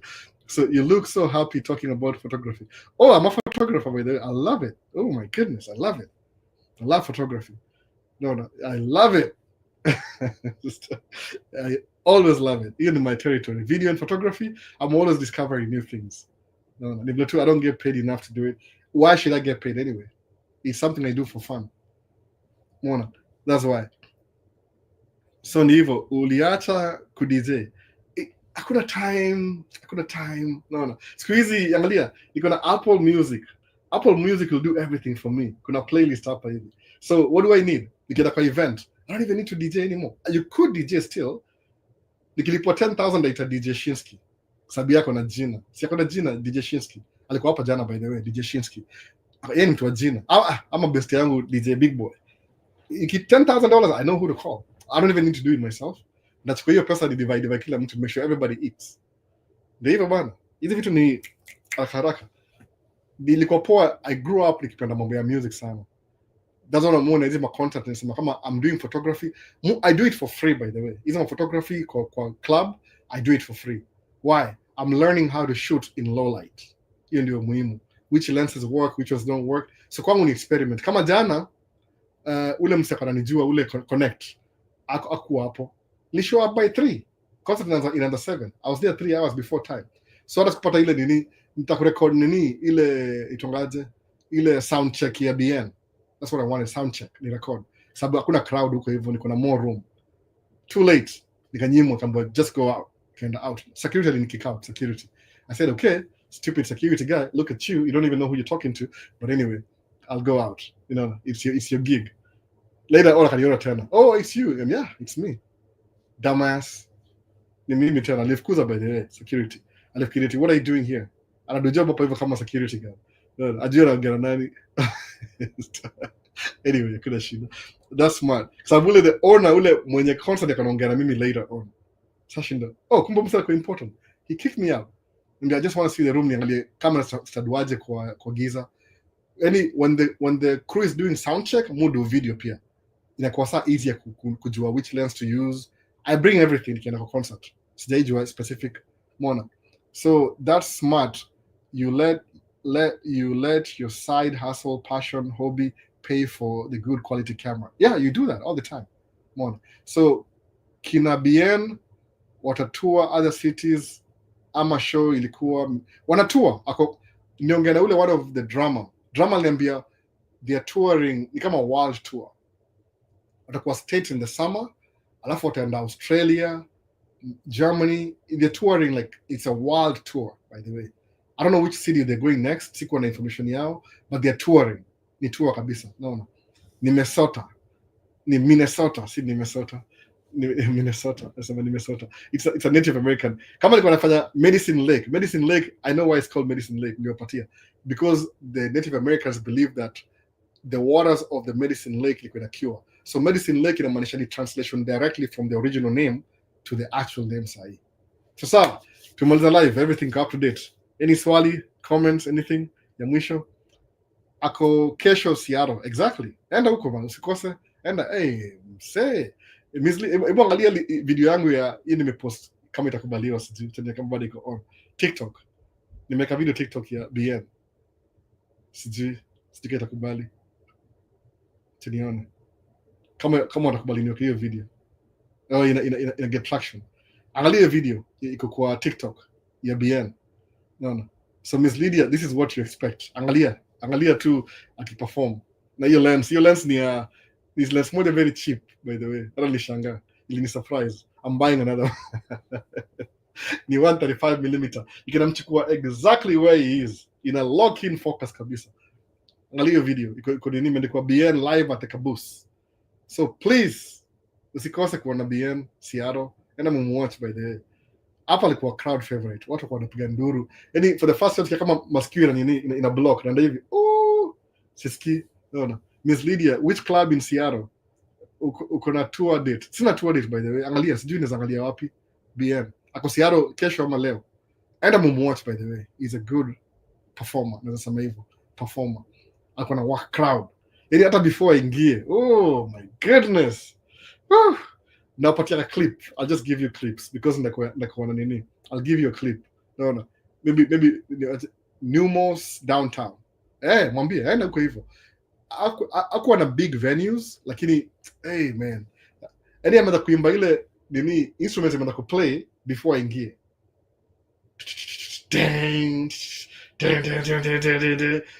Ako kwa green room. Mimi najua niko green room by the way. Wakampatia microphone ile wireless. Anaimba before watu wamuone. Anaimba before watu wamuone. BN. Anaimba imagine before ingie stage akaimba na microphone ile wireless huko. Ameingia hivi. House ili shut down. Kelele. Paka akataka kucheka tu yeye mwenyewe. Akataka kucheka tu yani. Hiyo ni good feeling kwa performer. Akataka kucheka tu yani. Hata sikusikia mtu by the way. Nilikuwa nafunika kama sikio mimi nasema hapana. Kamera yangu chana mbi kweli kabisa. Kamera yangu iko na dial. Sina hiyo microphone hapa. Iko na dial 1 2 3 4 mpaka 10. Kwa hiyo volume kwa hii stage ni kuwa -1. Ndio kukuwa na ile dB ya kawaida. That's how noisy it was. Watch yangu iko blow up ile too loud environment. Hiyo watch yakabeba too loud. Watu wapiga nduru mpaka usikie kama the roof is yani it's on fire. Sijui. And you usikose by the way. Sijui ni how much Seattle. Ni how much. So which means about 45,000 hapa, 45k show. Oh my goodness. Nafaka promoter bwana. Hii si promoter hii. No. Anyway, uliacha DJ nimemaliza hiyo saa. Jonte asema nini Jonte? Asante sana, have a nice evening. Sasa tumalize live bana. Wase poleni bana. I have to go now. Mwana. So enda kwa concert ya BN. Ndapostia video kidogo, ndapost wapi sasa hata shida. Maisha stress kweli hata sijui. Ama ni explain. I don't know how to do. No. Angalia TikTok. Enda TikTok uone my latest video TikTok. Nimepost ile one of my favorite songs. Ile ya BN na Ari Star. Ile My Baby. Inaplay hapa sasa yeye sijui. Tende kwa vile.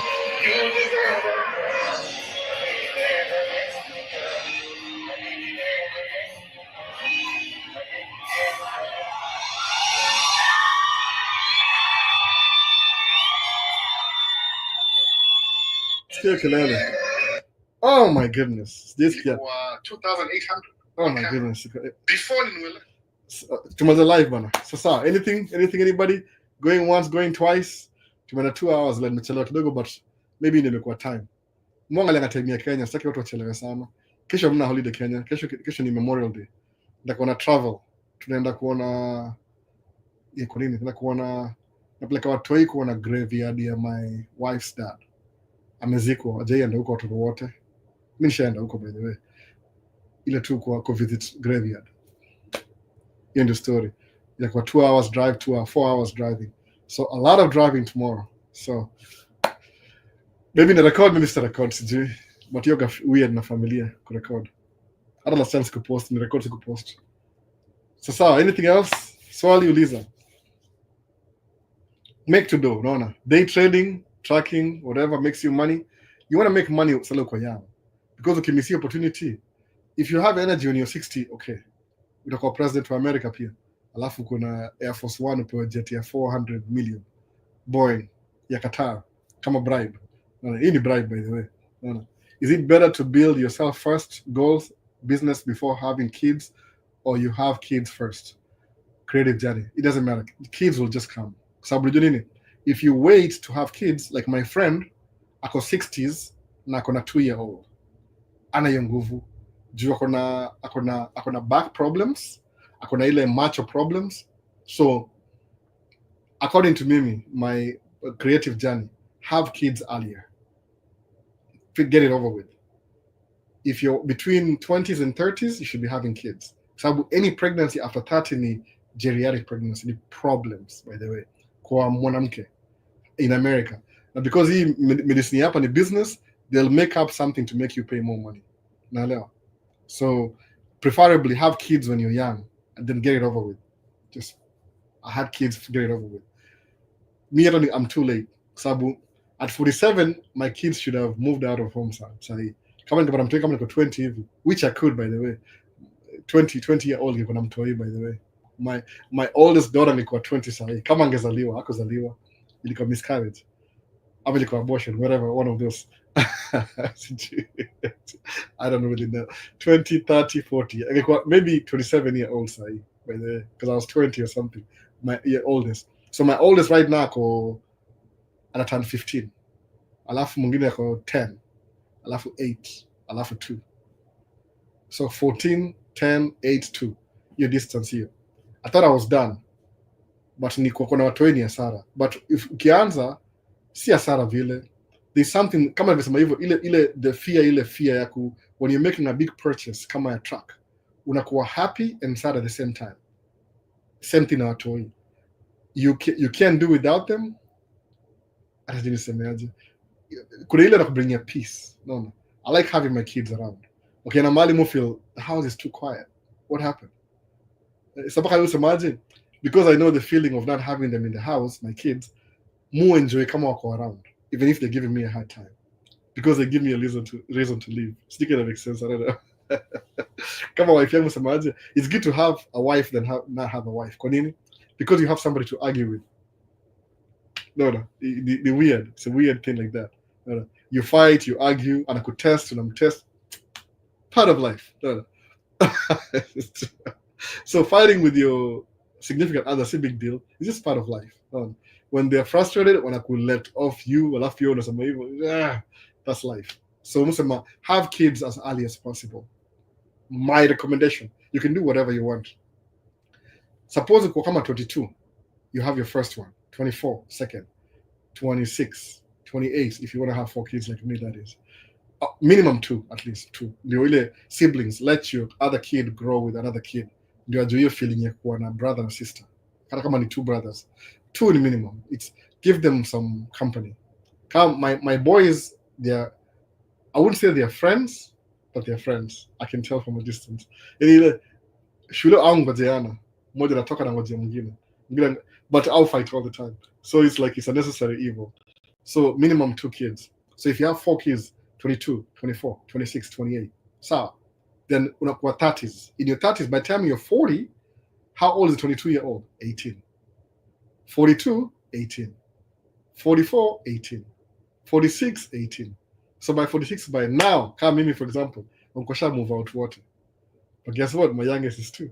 So so inakuwa weird kidogo. But you can also build yourself. Neither to your significant other, the person you marry, is very important. Make sure mko on the same page na vitu most. Kama mimi, my girlfriend Kenya, we were never on the same page. I said, I don't want to get married out of convenience. I didn't really see that made any sense at all. Nimwambia, hata kama utakana mimi, so kana mimi enough kupata green card na uraia. Then you can dump me later. But at least you got something out of me. Like any life extension. You took it to any personal experience. I don't want to get married out of convenience. Guess what? Your damn sahi bado yuko Kenya.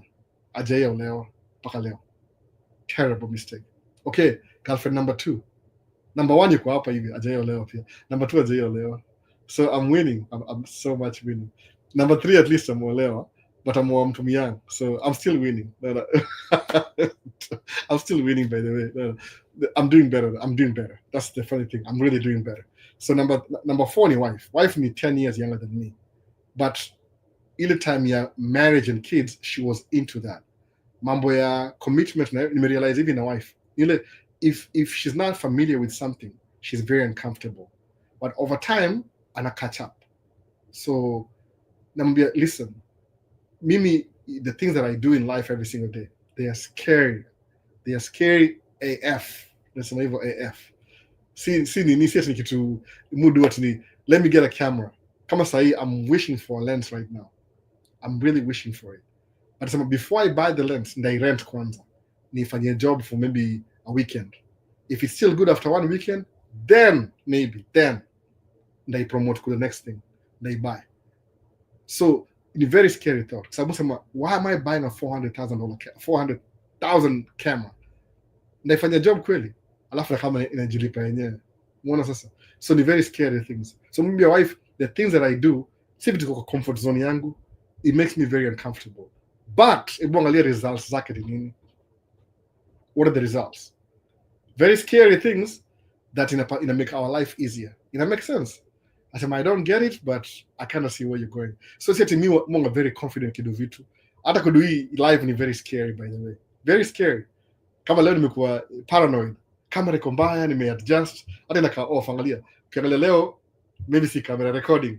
Recording kuna space hapa, naona space hapa, naona hapa. Hii. Kuna space hapa. So I'm always scared, like ile perfection ile. The scary things is what makes my life easier. Nimegundua hivyo.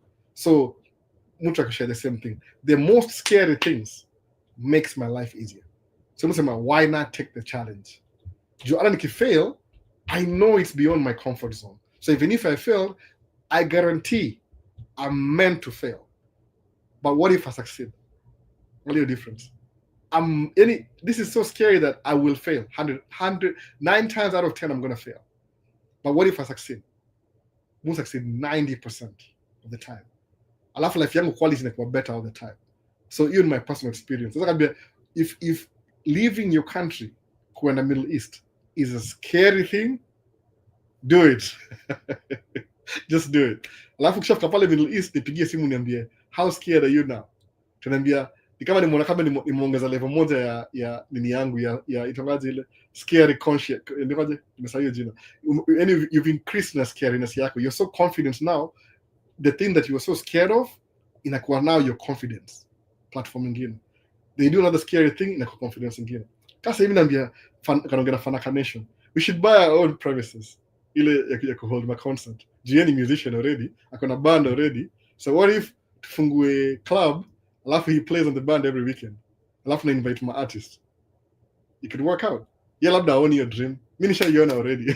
I was asking is anybody selling this property? Confidently, kani kuna pesa. Kwa nini? Because I know one thing. Buying property is very easy as long as the owner is willing to sell. Like, yes, how much money do you need? 2 million. Game over. Game over. Put it in writing. Give me 3 months. Enda kwa bank, washo. Ndio hii. I'm buying an existing business. Utapata hiyo loan, by the way. Is it scary? Super scary. But guess what?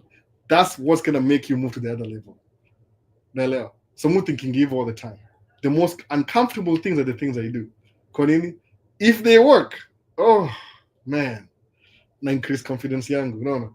I'm too scared to be in the front of the camera, but I'm never really accurate, by the way. But kuna screen up niangalia. I just do it anyway. If you fail, I'm guaranteed to fail. So there's no excuse. Nda fail, I know that. But what if I succeed?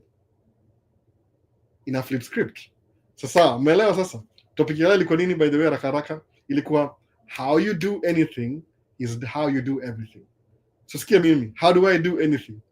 I always go for the scary part. Kuna moto pale hivyo, people are running this way, I'm running towards the fire. What if I don't get burnt?